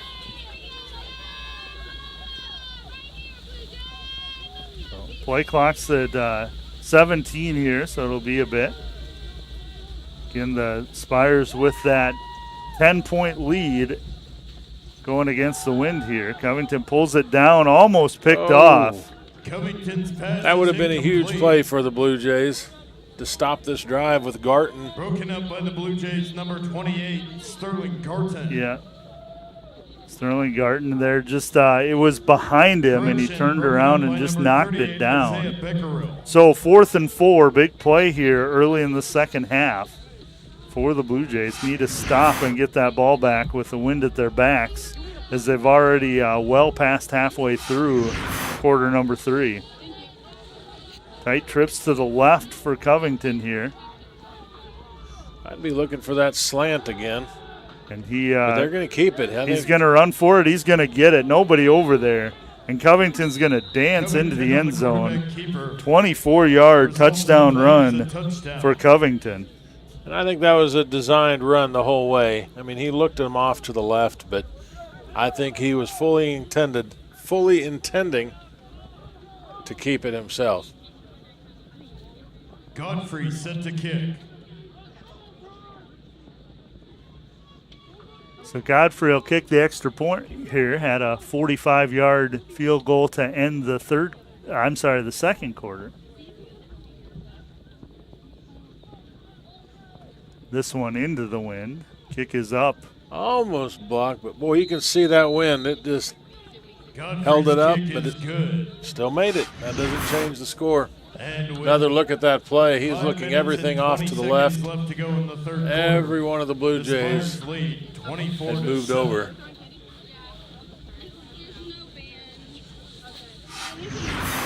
So not what the Blue Jays wanted. Really needed to take advantage of getting the ball first in the third quarter, having the wind at their backs, and the Spires have eaten up a good chunk of this clock in the third quarter. Blue Jays have 5 minutes, 20 seconds with the wind at their back before they'll have to go the whole fourth quarter against the wind. So we'll see what Coach Gardner draws up here. Set to kick for the Spires. Well, and we're going to probably see Moniz Babb again as Bailey went to the locker room. I'm not sure what his injury was. But we will be back to seeing him, and we haven't seen Collier since the first half either. That kickoff was held up in the air before Safeman caught it. You can't quite fathom it unless you watch the ball on how windy it is. I mean, we've had worse, But Oh, for sure. Yeah, that game last year we were talking about earlier is worse. But yes, Ball for spotted sure. at the Blue Jays 40-yard line. I believe First that's and 10. Stewart in a white jersey down there. So Moniz Babb is kind of it looks like. well, and remember early in the game, Michael Ashland, the center, came out with an injury, and he's still not back in. I stand corrected. I do see Stewart down there dressed. So this is King with the ball here. He has He's some off room. the right side. Off to the outside. He's going to get pushed out of bounds just outside the 40, it looks like, at the 41. Look like King on Graham the carry. for the Spires saving a touchdown. I mean, I remember first quarter or two, Tabor had a couple plays that Collier had that almost broke loose. So Moniz Babb is out there. He's got Jones off his right hip. Tight trips to the right, and King is on the near side to the left, one-on-one, and that's where Moniz Babb is looking. He's going to air it out. He's got him. And that was a good play. I like it. Put some air under it and let your star player run underneath it. Just King had him beat, too. Just a little bit overthrown, though. so second and 10 for the Blue Jays. Ball on the 41-yard line. King's going to take this play off.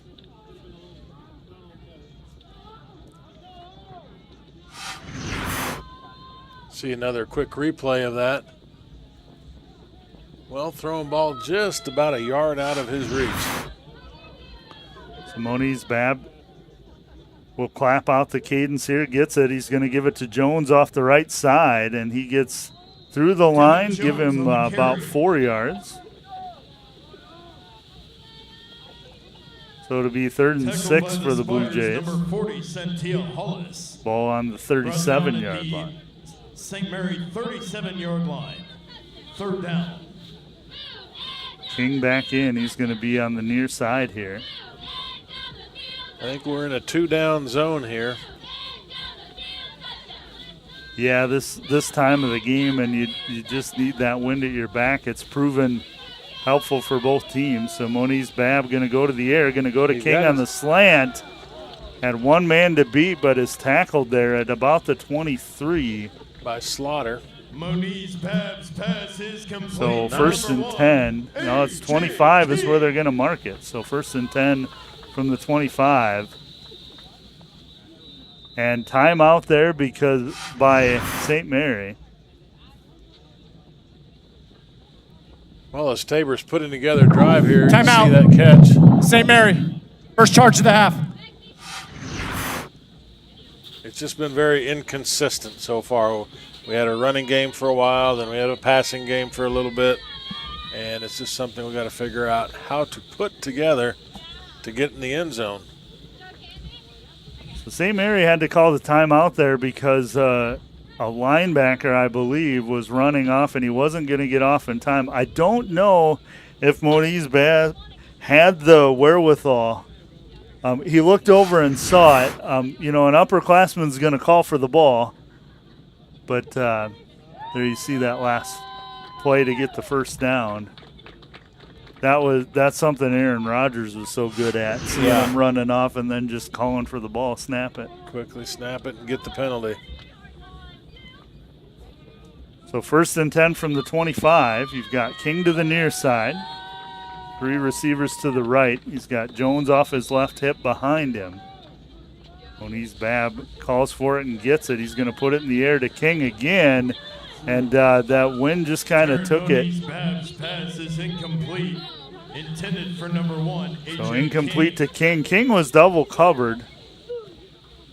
Almost triple covered over there. He had a lot of attention.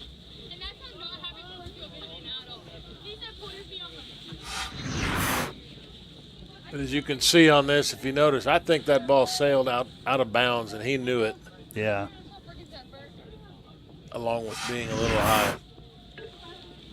Moniz Babb, the redshirt freshman.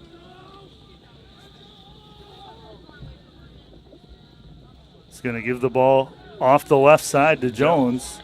Jones is pushed out of bounds about the 18-yard line. Jones on the carry. He's pushed out of bounds by number 35. So good gain there, and it'll be 3rd and 2, we'll Ball call spotted it. at the Spires 18-yard So line. 8-yard gain. 3rd and 2, and yeah, definitely in 4-down territory down here. I mean, you might need a field goal too, but you got to get a touchdown if you're at this spot. Yeah, especially with the wind. I give it to Jones and bank on the two-down territory here if he doesn't get it. Quick pass off to the right, though. That's going to be Safeman, and he'll get the first down and more down to the 11-yard line. 12, we'll call it. Before Nobles brought him down. That's good for a Blue Jay. Well, and honest, and too, you had Bailey. It was the holder for the last kick, but the snap was low on that one. That wasn't Bailey's fault First on and the hold 10 from the 12. for our field goal attempt. So 1st and 10 from the 11. They can get a first down again from the 12, before they get a touchdown. Moniz Babb rolls to the right and then throws it up. Hand fighting in the end zone there was number 12. That's Holden Key. Intended for number 12. And these officials just not calling anything in that secondary. I wonder if they were even saying it wasn't catchable too. My argument there would be that he was held and couldn't put his arms up. Couldn't even find out. Yeah. Here, we'll see that again to see if we can tell. Balls up. Yeah, he does get his arms up a little bit, but when your defensive back puts his arms up, that's a foul. But you're kind of saying I'm guilty. Just hope you don't call it. Moniz Babb going to quick out to Safeman over there. And gets good yardage down to the 5. Babb's pass is complete to number 6, Evan Safeman. So it'll be 3rd and about 3 from the 5-yard line. By number 16, DeGeorge Hudson. Again, they can get the first down before a touchdown. They'd have to get about to the 2. From the Spires 5-yard line. Well, Safeman's been his favorite target since halftime. Safeman in tight on the near side, left side. King's going to go in motion here. Moniz Babb has plenty of time, gets rid of it, and that goes to Jones, and it's an incomplete pass. Official was all over it. The ruling on the field is an incomplete pass. 4th down. So it'll be 4th down here for the Blue Jays at the Spire 5-yard line. Not sure if that was Hudson defending that and just punched the ball right out of Jones's hands right as he was catching it. Blue Jays going to go for it. They need to get a little over 2 yards here.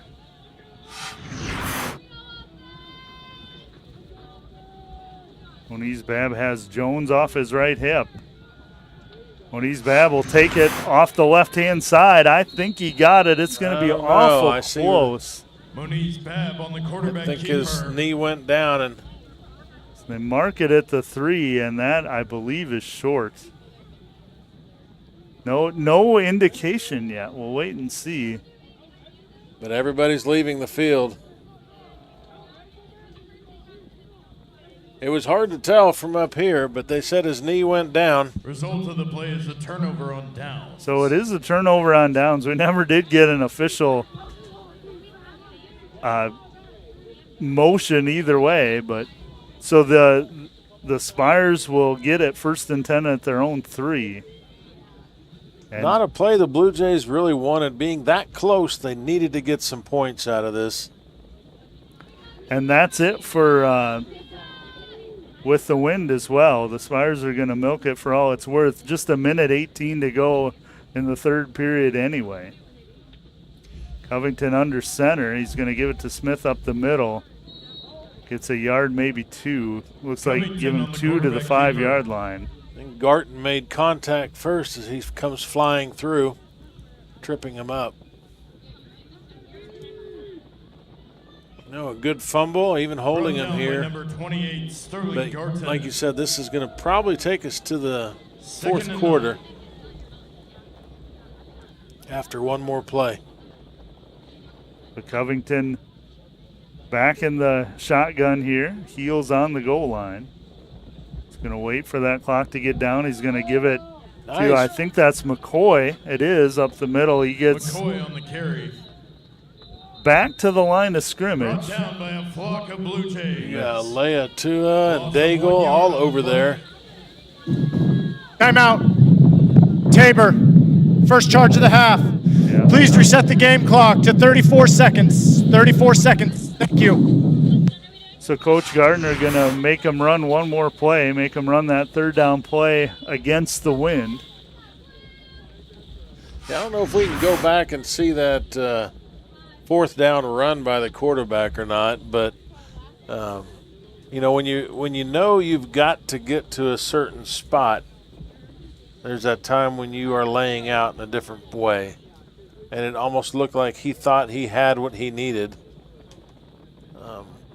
That quarterback awareness, or whoever's running the ball, the awareness of where the first down or where the goal line is a very important piece. Well, with your junior quarterback injured, you've got two redshirt freshmen now, and Stewart and Moniz Babb calling the shots. And, yeah, to me that's just inexperience as far as, like you say, getting to the spot. And you got to know where that spot is and got to get there. And we'll see. This would be a big stop for the Blue Jay defense here. Yeah, and if they get a stop, they're going to call another timeout and make them punt into the wind. I am guessing so. Out of their own end zone. So big play here for the Blue Jays. 3rd and 9. What's up? What I did is I just pulled her. Covington's going to call for it here. Save it. I'm just pulling. Blue Jays are showing blitz, and there's some movement. It looks like we're going to go half the distance. That right side of that offensive line can't make the same motions as the defense. Ball start. Offense, number 59. Half the distance to the goal. 3rd down. So it'll be the 2.5-yard line now. So 3rd and about 11. Oh, here's that play. Yeah, you see that his knees went down Yeah. instead of really diving and reaching for that first down. So Covington a couple of yards deep in the end zone here. They're going to wait for that play clock even though the clock isn't running. Covington gets it. He's going to put it in the air. He was hit as he threw. Oh, my goodness. And what a catch there Covington's pass by is number 5. complete. That's Delvin Lewis brings it in. He's not getting up. He paid the price, but what a catch. Covington was hit as he threw, Timeout for an injured offensive player. and Lewis was hit as he caught it. That was, I got to admit, with Covington and with, who'd you say that was, Lewis? Delvin Lewis. Both players made good plays as they were under pressure. Yeah, Lewis looks like he just got the wind knocked out of him there. But not what Tabor needed. Tabor really had them in a good spot. Needed to get out of that. No, it would have been a good spot for Tabor to have St. Mary's punting out of their own end zone into the wind. But now with 24.1 seconds to go, ball's out to the 31 now. Coach Gardner probably going to hang on to those 2 timeouts.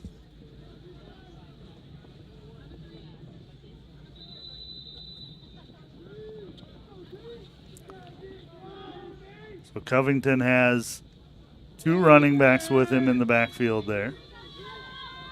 2 receivers right, 1 left. Hard snap count, didn't get anybody to bite.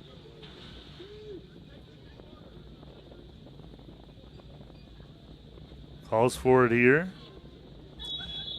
And let the play clock run out. This is the end of the 3rd quarter.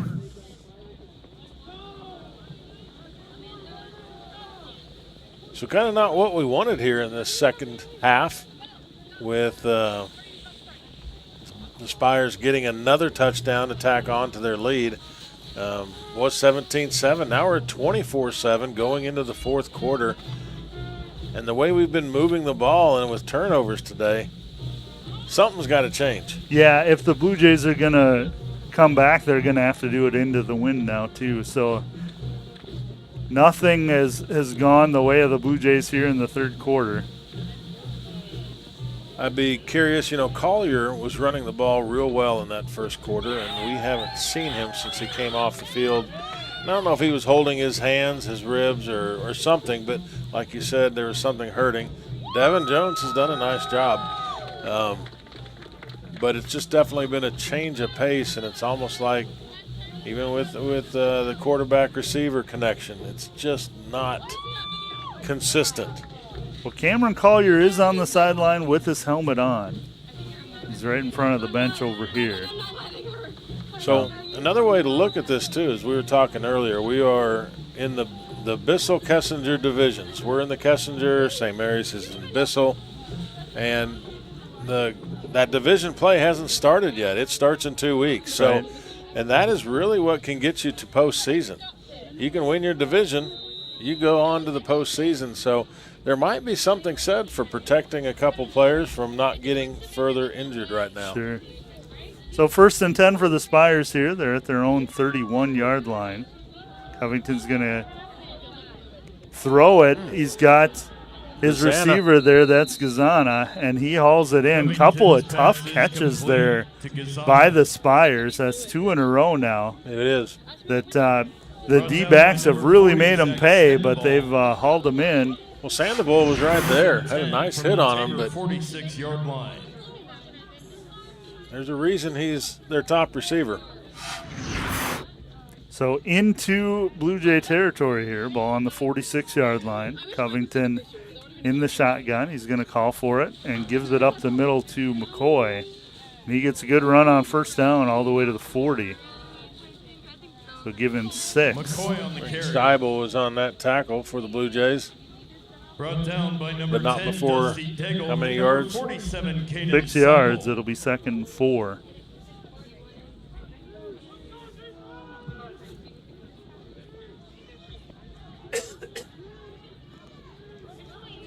So Spires going to let that clock run down. They've, they got ahead and they've really controlled the time of possession here in this game. That'll be McCoy up the middle. He'll have the first down and much more.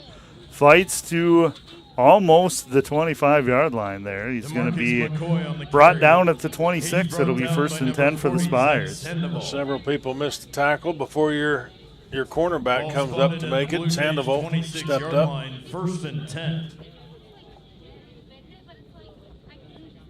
So they're running the ball well, and they're controlling this clock.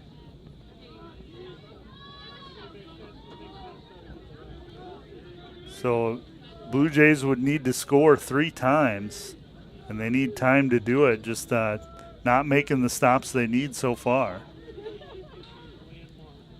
St. Mary's has put together a pretty good game plan. Covington puts the ball in the air, and that's not what they wanted, is that ball's dropped there by Savion Powell. Savion Powell. Pass is incomplete. That'll bring up 2nd down. So incomplete pass stops the clock. It'll be 2nd and 10 for the Spires. I thought Covington was going to keep it and run it. And he's probably wishing he had now. Yeah. Throwing it on the run like that. Still should have been caught, I think, but. Yep. Covington's going to give it off to McCoy. Oh, wow. And just very little resistance as he gets down inside the 5. And it'll be 1st and goal for the Spires down there. And this will be the dagger, I think, is they're going to mark him at the 5-yard line. They can get into the end zone here. It'll be a 4-score game. And Tabor College just hasn't shown the ability to move the ball very well against the wind.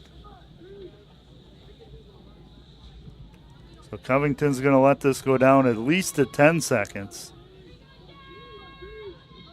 That's before he even starts the snap count. As many turnovers as we have today, maybe we will get one. And we didn't. McCoy on the carry. Vic Sama sure tried. He reached in there. He put his hand in there and tried to pull that out. So that was McCoy up the left side. Ball No spotted gain at there. the It'll be second and goal Blue from the Jay 5. 5-yard line. Second and goal.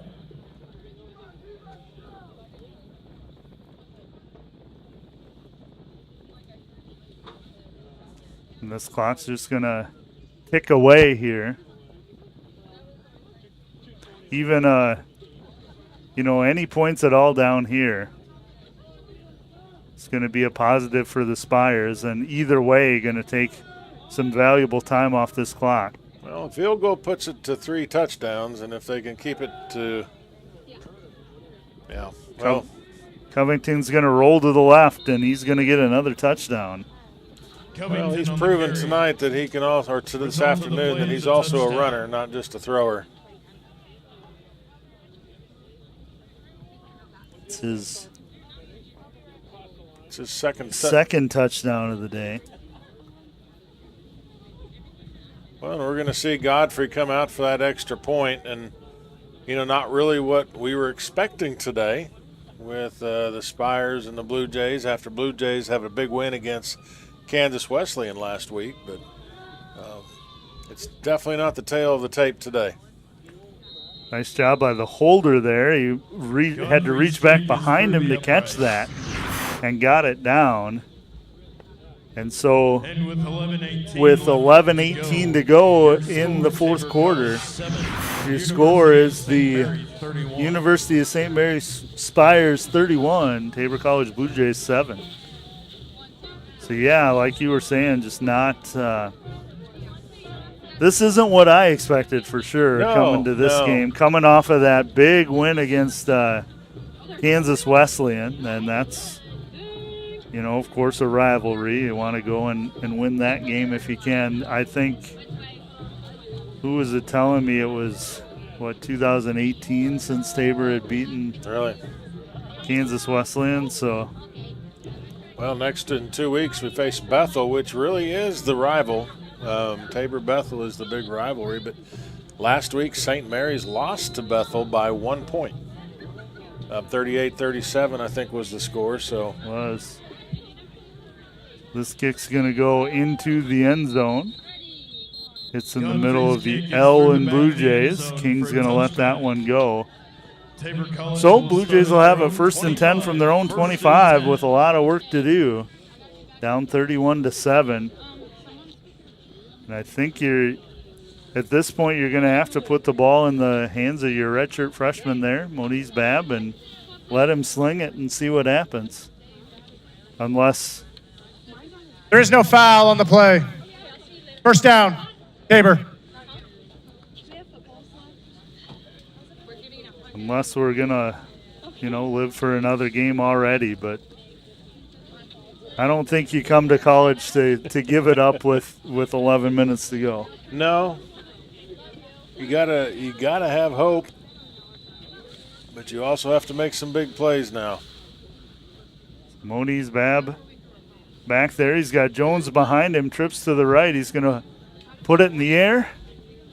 He has a man. He's got him. And a nice catch there. That is Dozier. He's going to get it for a first down, about a 16-yard gain, 17-yard gain. But nobody's moving. We'll see. There's the flag back on the 20. That's usually in the holding zone. It is. Holding. Offense, number 61. 10-yard penalty. Replay. First down. Well, those are the kind of things that we exactly can't have, because when we have a big play, it's being brought back. Yeah. It's a good job by Moniz Babb there to extend the play, find a receiver that was open, and then get it to him. But yeah, now it'll be 1st and long. 1st and 20 here for the Blue Jays. Moniz Babb calls for it. Gets it out to King. King looking for some yards after the catch, got back to the original line of scrimmage. So it'll be 2nd and 10 here from the 25. Clock still running, and Blue Jays in hurry up already, needing to score some points. Moniz Babb gets it, looks to his left. He's got Safeman. Puts it on Safeman and gets a nice pass there for a first down. That was an 11-yard gain. And Graham made that tackle for the Spires, but 41-yard line. not before got the first and a quick snap. Moniz Babb gets it out to Holden Key. And nice gain on first down there. Moniz Babb's pass And this is complete just to 2-minute number offense. 12, Just Holden Key. go to the line, call it, run your route, and go. Trips to the left, 2 receivers right. Moniz Babb is going to get it to Key again. Key trying to get out of bounds, Moniz tackled by Babb's the turf pass is monster. complete to number Doesn't 12, quite Holden get out, Key. so it'll be Yeah, but Hollis is going to get credit for that tackle. Yeah, if the turf monster had a stat, he'd be the leading tackler today. So Blue Jays going to gather themselves a little bit. The clock is stopped. Not sure. Was there a flag on the play? Illegal substitution. 12 on the field. Defense. That penalty's declined. Result of the play. First down. Ladies There and you go. gentlemen, you heard the man. Let's hear it for Tabor College. So ball out to the 48-yard line. Blue Jays 1st and 10 from there. Moniz Babb puts it in the air again. He has Jones. And looks like Moniz forward Babb's progress will pass get is him complete to about number 4, Devin 4 yards. Jones. So ball does go into Spires territory. Blue Jays on the ball quickly. Holden Key gonna get set. Moniz Babb waits for him and calls for it and gets it. He's gonna put it in the air again. King to the left-hand side, cuts it up, gets close to first down Moniz yardage. Babb's I think he pass got is it. complete to And number 1, official on the far AJ side calling for King. moving the chains. That's good for Blue Jay. So the ever-exuberant Nate Howard calling out another first down. Ball on the 42-yard line.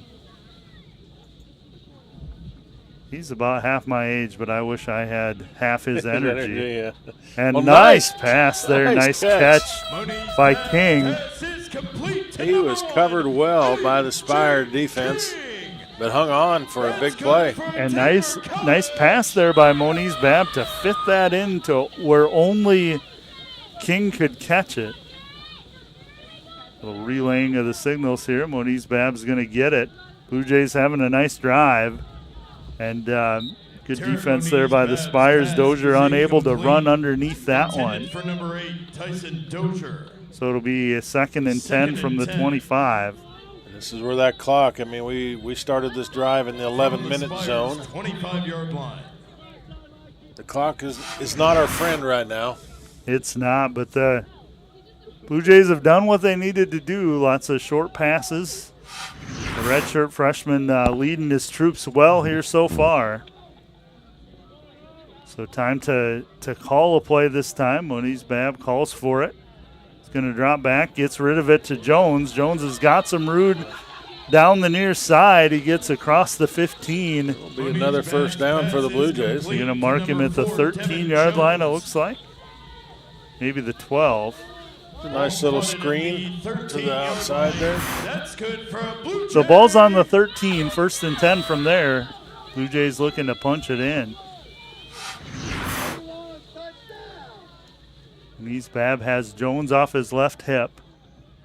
He's going to send him out wide now and hit him in the flat, and then he is just taken down right away. You could see that coming. That's going to be a loss of yardage. Graham was right there waiting for that play. Yeah, that's something that the redshirt freshman needs to see.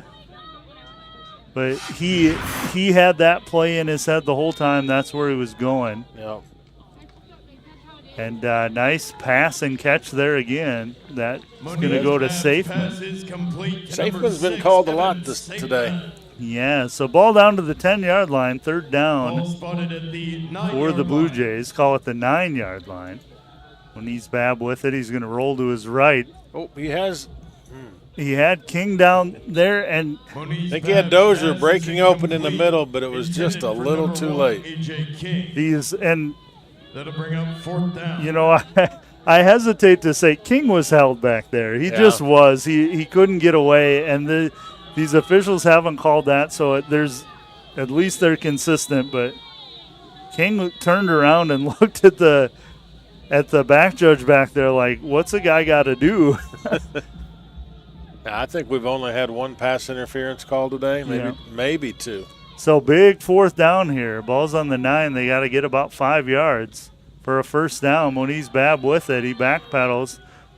And he's had Dozier in the back. And, yeah, that just is not getting called. Intended for number 8, Tyson Dozier. Man, I don't get that. Both hands on the shoulder pads there. Turnover on But, you know, and to the credit of the Spires, if you know it's not going to get called, Yeah, do it. you just as well do it. But, boy, that was 2 plays in a row that you see called more than not. And today it's not. I don't know if officials are sick and tired of the wind, but that shouldn't be their reasoning. We'll see another look at this to see if we can see that, but from our standpoint, I mean, you can see tough to see there, but yeah, I mean, he had both hands on the shoulder, but there you can see it, both hands on the shoulder pads. And it would have been one thing if he had went for the ball, if their defender had been right on him and then also trying to catch it, but there was no attempt. So that was Smith on the run there. He gets swallowed up for a loss of 2. And this drive is going to take up, if we can hold them, we only take up about 2 minutes of the clock, but that'll put us down in that 4-minute zone. And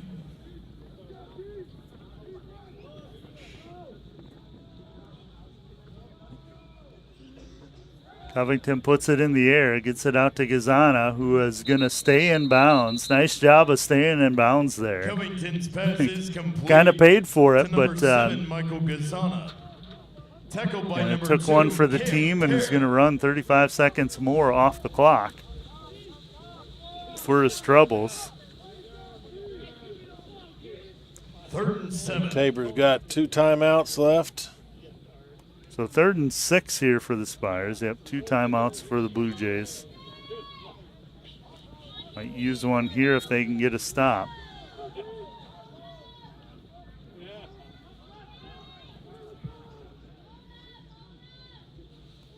Covington's going to give it to Smith up the middle, and he's stopped. Gets hit quick by Gibbs. So we'll see. Clock's still running, so Loss of 1 yard on the play. it'll be down close to 5 minutes, plus they're going to get to punt with the win. You know, a timeout here, though, doesn't mean a lot when you think Right. of we've got to get 3 scores. Yep. That's 3 scores with 2-point conversions to add to that. On Aragon back to punt. A.J. King back to receive.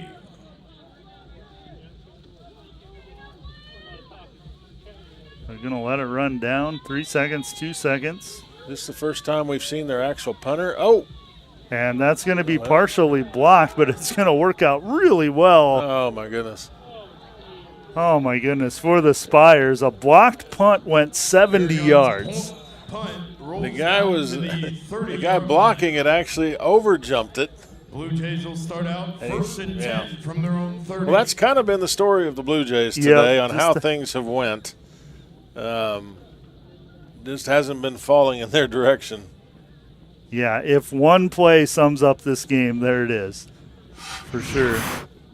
Because we had – you can see that he kicks it not even really set, but he got some forward spin on it. That wasn't even the wind. It was just a crazy forward spin punt that goes. But there was a play that could have turned a lot of things around, a block punt and a touchdown.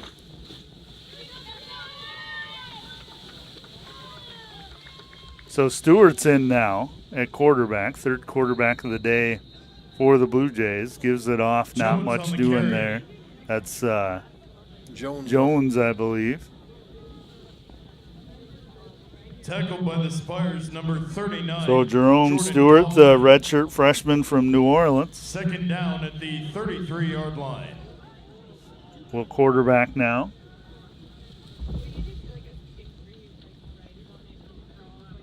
Calls for it and gets it, puts it in the air. Jones will bring it down, and he has enough for first down yardage Pass is complete to number 4. to the Tevin 43-yard line. That'll move the sticks. So another thing, Robert, if things stay the way they are, Blue Jays are 0-3 at home this year. That's correct. They're better on the road than they have been at home. Stewart on the carry. Now, in their Tackled by the defense, Spires, number they had 94, Southwestern and Chase Friends That's true. Ball spotted at the Blue Jays at home, but now Well, you know, here's another interesting thing here is both teams are almost identical with yards of offense. St. Mary actually has 10 yards less than Tabor of total offense today. Stewart puts it in the air, and ball's on the ground. Stewart's They're going pass to call is him down, I complete think. to number 11. The ruling on the field is his forward progress was stopped. Third down. That was Weston. He's a freshman from Abilene. Austin Rock, yeah. Yeah, freshman receiver from Abilene. Haven't called his name.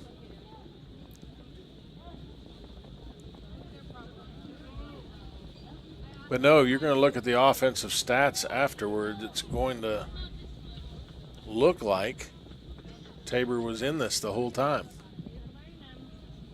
There's a Stewart with it, doing a little dance back there, and he's going to get maybe back to the line of scrimmage. Jerome Stewart on Nope, the carry. it'll be a He's sack. brought He down lost by a yard. Cathedral of Spires. But, you know, the Spires just did such a great job of controlling the clock. They did. Is what they did. They got ahead and Loss of 1 then yard on the play. just Ball waited for spotted that at play the clock Blue to Jays' go down. 48-yard Didn't line. have to put it in the Fourth air a down. lot. 30 minutes to 24 is what the time of possession shows on our stats right now. See, and I would have thought it was more than that. But also, the Blue Jays have had that sense of urgency more, having to put it in the air a lot more, too. Yeah. So Blue Jays going to go for it on fourth down. Stewart with it. Puts it in the air, overthrows King. And that'll be turnover on downs to the Spires with 2 minutes, 3 seconds to go, which will pretty much do it. Well, we're going to have a stoppage right away here with the Result of 2-minute play warning is a again. Turnover on downs. But yeah, it's been a game for we've had both teams have had 2 interceptions. We've had a block punt. We've had multiple fumbles. It's just things haven't gone Tabor's way today, and that's frustrating, and you can tell it. We've went through 3 quarterbacks.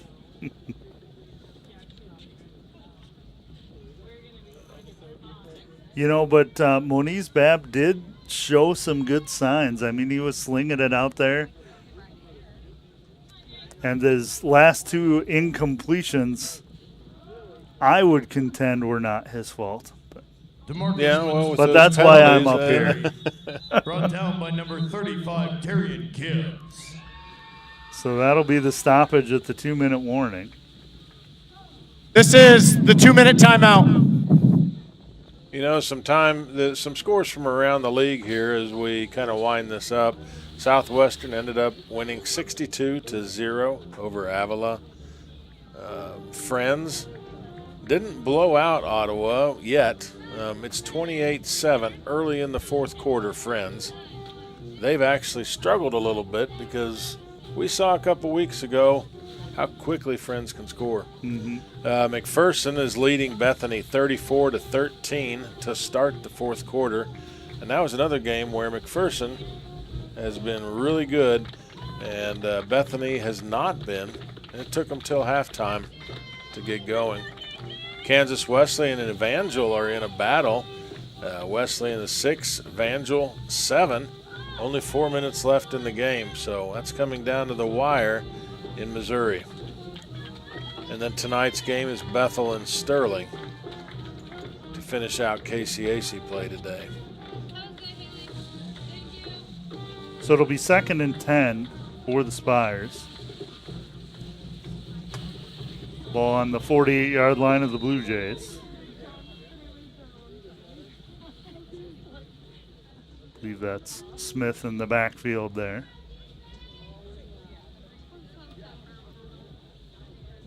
Covington calls for it. That is not Smith. It's 23. There's Watson. Terrell Watson. Terrell Watson. You know, a couple things coming up this week for Tabor. I mean, women tonight, actually, there's 2 more games on this field tonight. The soccer team will be playing Oklahoma Wesleyan, women's followed by men's later tonight here. Volleyball is at Oklahoma Wesleyan today. The golf team travels to Evangel next week. Tennis goes to Pratt.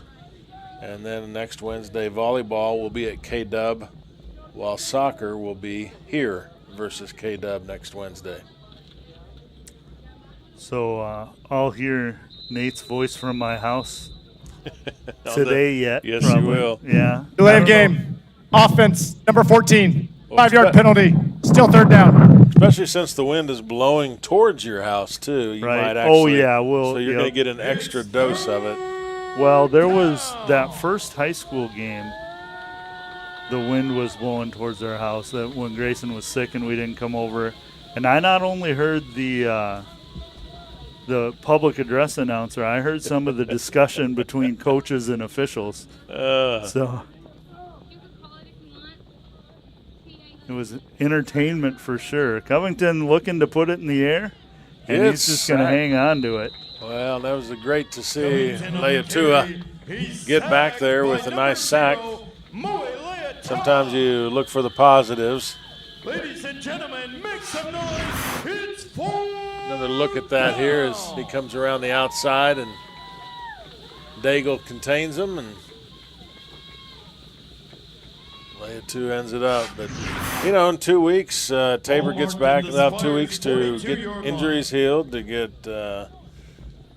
figure it out. I mean, this was a game I know everybody thought Tabor was going to win, except for probably St. Mary's. Right. But, this whatever it was, that's the coach's job to figure that out, and they're going to have Timeout. St. Mary. Back in charge at the half. Bethel in 2 weeks, and that becomes a rivalry. So whether whoever is playing better or worse doesn't always matter in that game. Right. Marion County Farm Bureau agent. And I'll be curious, quarterback situation. We've now seen 3 quarterbacks really this year with Bailey, Stewart earlier, and then Babs. Well, Moniz Bab got some time, I want to say against Friends, I guess you'd call it garbage time. Yeah.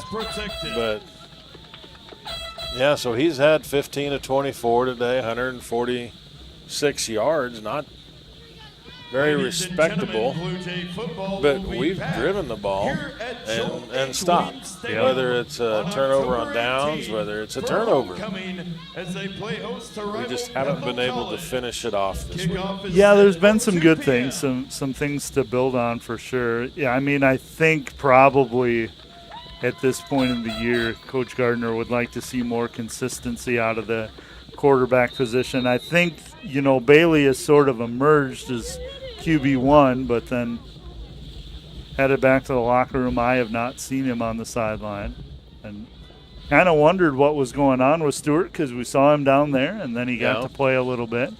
So this punt will go towards the end zone. King backpedaled and got it, took a gather step, and he's going to get a nice return and brought down well after the whistle. I was going to say there should be a flag on that one, but Nelson had to drag him a little bit further. Yeah, I was about to say we're going to see whether the officials had dinner reservations or not, because that was about as obvious as he can be. But in his defense, he was grabbing for the flag. You saw that right away. So I shouldn't be as hard on him. There is no foul from the play for a blindside block. First down, Tabor. Well, and then they put it away. So much for that. Trying to give him a compliment, yeah. But as I was about to say, I shouldn't be hard on him because I'm sure not going to do it. So that's right. Yeah. There's lots of reasons why they're down there and I'm up here. So. Well, we have a new running back in the backfield now, Christopher Warren, next to Stewart. Stewart calls for it and gets it. He's going to put it in the air. Rolls to his right. Probably be the last play of the game right there. And just kind of sits down, and, yeah, that's going to do it. So your score is University of St. Mary Spires 31, Tabor College Blue Jays 7. So the Blue Jays, flip the page here. So the Spires are going to improve to 2-4 on the year. Blue Jays will fall to 2-4 as well. So yeah, it's just kind of been a matter of consistency and inconsistency for the Blue Jays here this year. Kind of what happened last year too. Had a rough cross-division schedule, and then when they went into the division, they did a lot better. So we'll really see when we get the last half of the season, those last 6 games, 5 games, 6 games, and if we can put it together for that. And they do have some time to rest a little bit. But you look at stats for today. Covington for St. Mary's was 12 and 19 for 140. Rushing was pretty spread out between Smith, McCoy, and Covington for the Spires, with 86 yards for Smith. McCoy had 66. A lot of that coming in the last quarter for him. Covington running 2 of them in for touchdowns. And we talked about Gazzano early in the year, or early in the game, and we really didn't see him come out until the end. But he had 4 catches for 56 yards. For the Blue Jays, Moniz Babb was 15 of 24, 146. Bailey was 9 of 17 for 97 before Stewart came in at the end.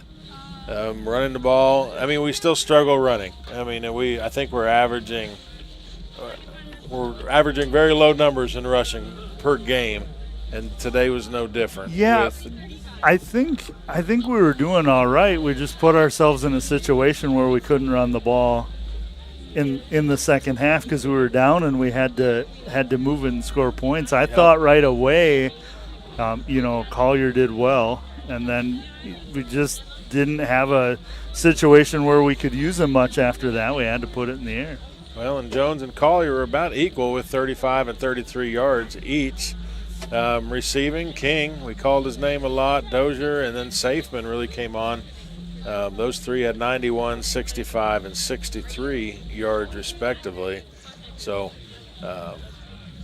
300 and some yards, almost over 350 yards of offense today is actually more than we've been getting. So that side of it, but we just couldn't seem to put it in the end zone when we needed to. Right. So the scoring summary is not a lot. A couple of rushing touchdowns by Covington with 5 minutes, 20 seconds to go in the third. He ran for a 27-yard touchdown. And then 11 minutes, 18 seconds to go in the fourth quarter, ran in for a 5-yard touchdown run, which sealed the deal for the Spires. And as Gardner talks to the kids before their 2 weeks off here, it's a lot of we got to figure out what we're going to do. It's going to take heart from them. Coach is going to figure things out, but the players have to step it up too and get it done. So that is today. It's a windy day in Hillsboro, Kansas. Yeah, I think I'll just put up a bed sheet and glide home. There you go.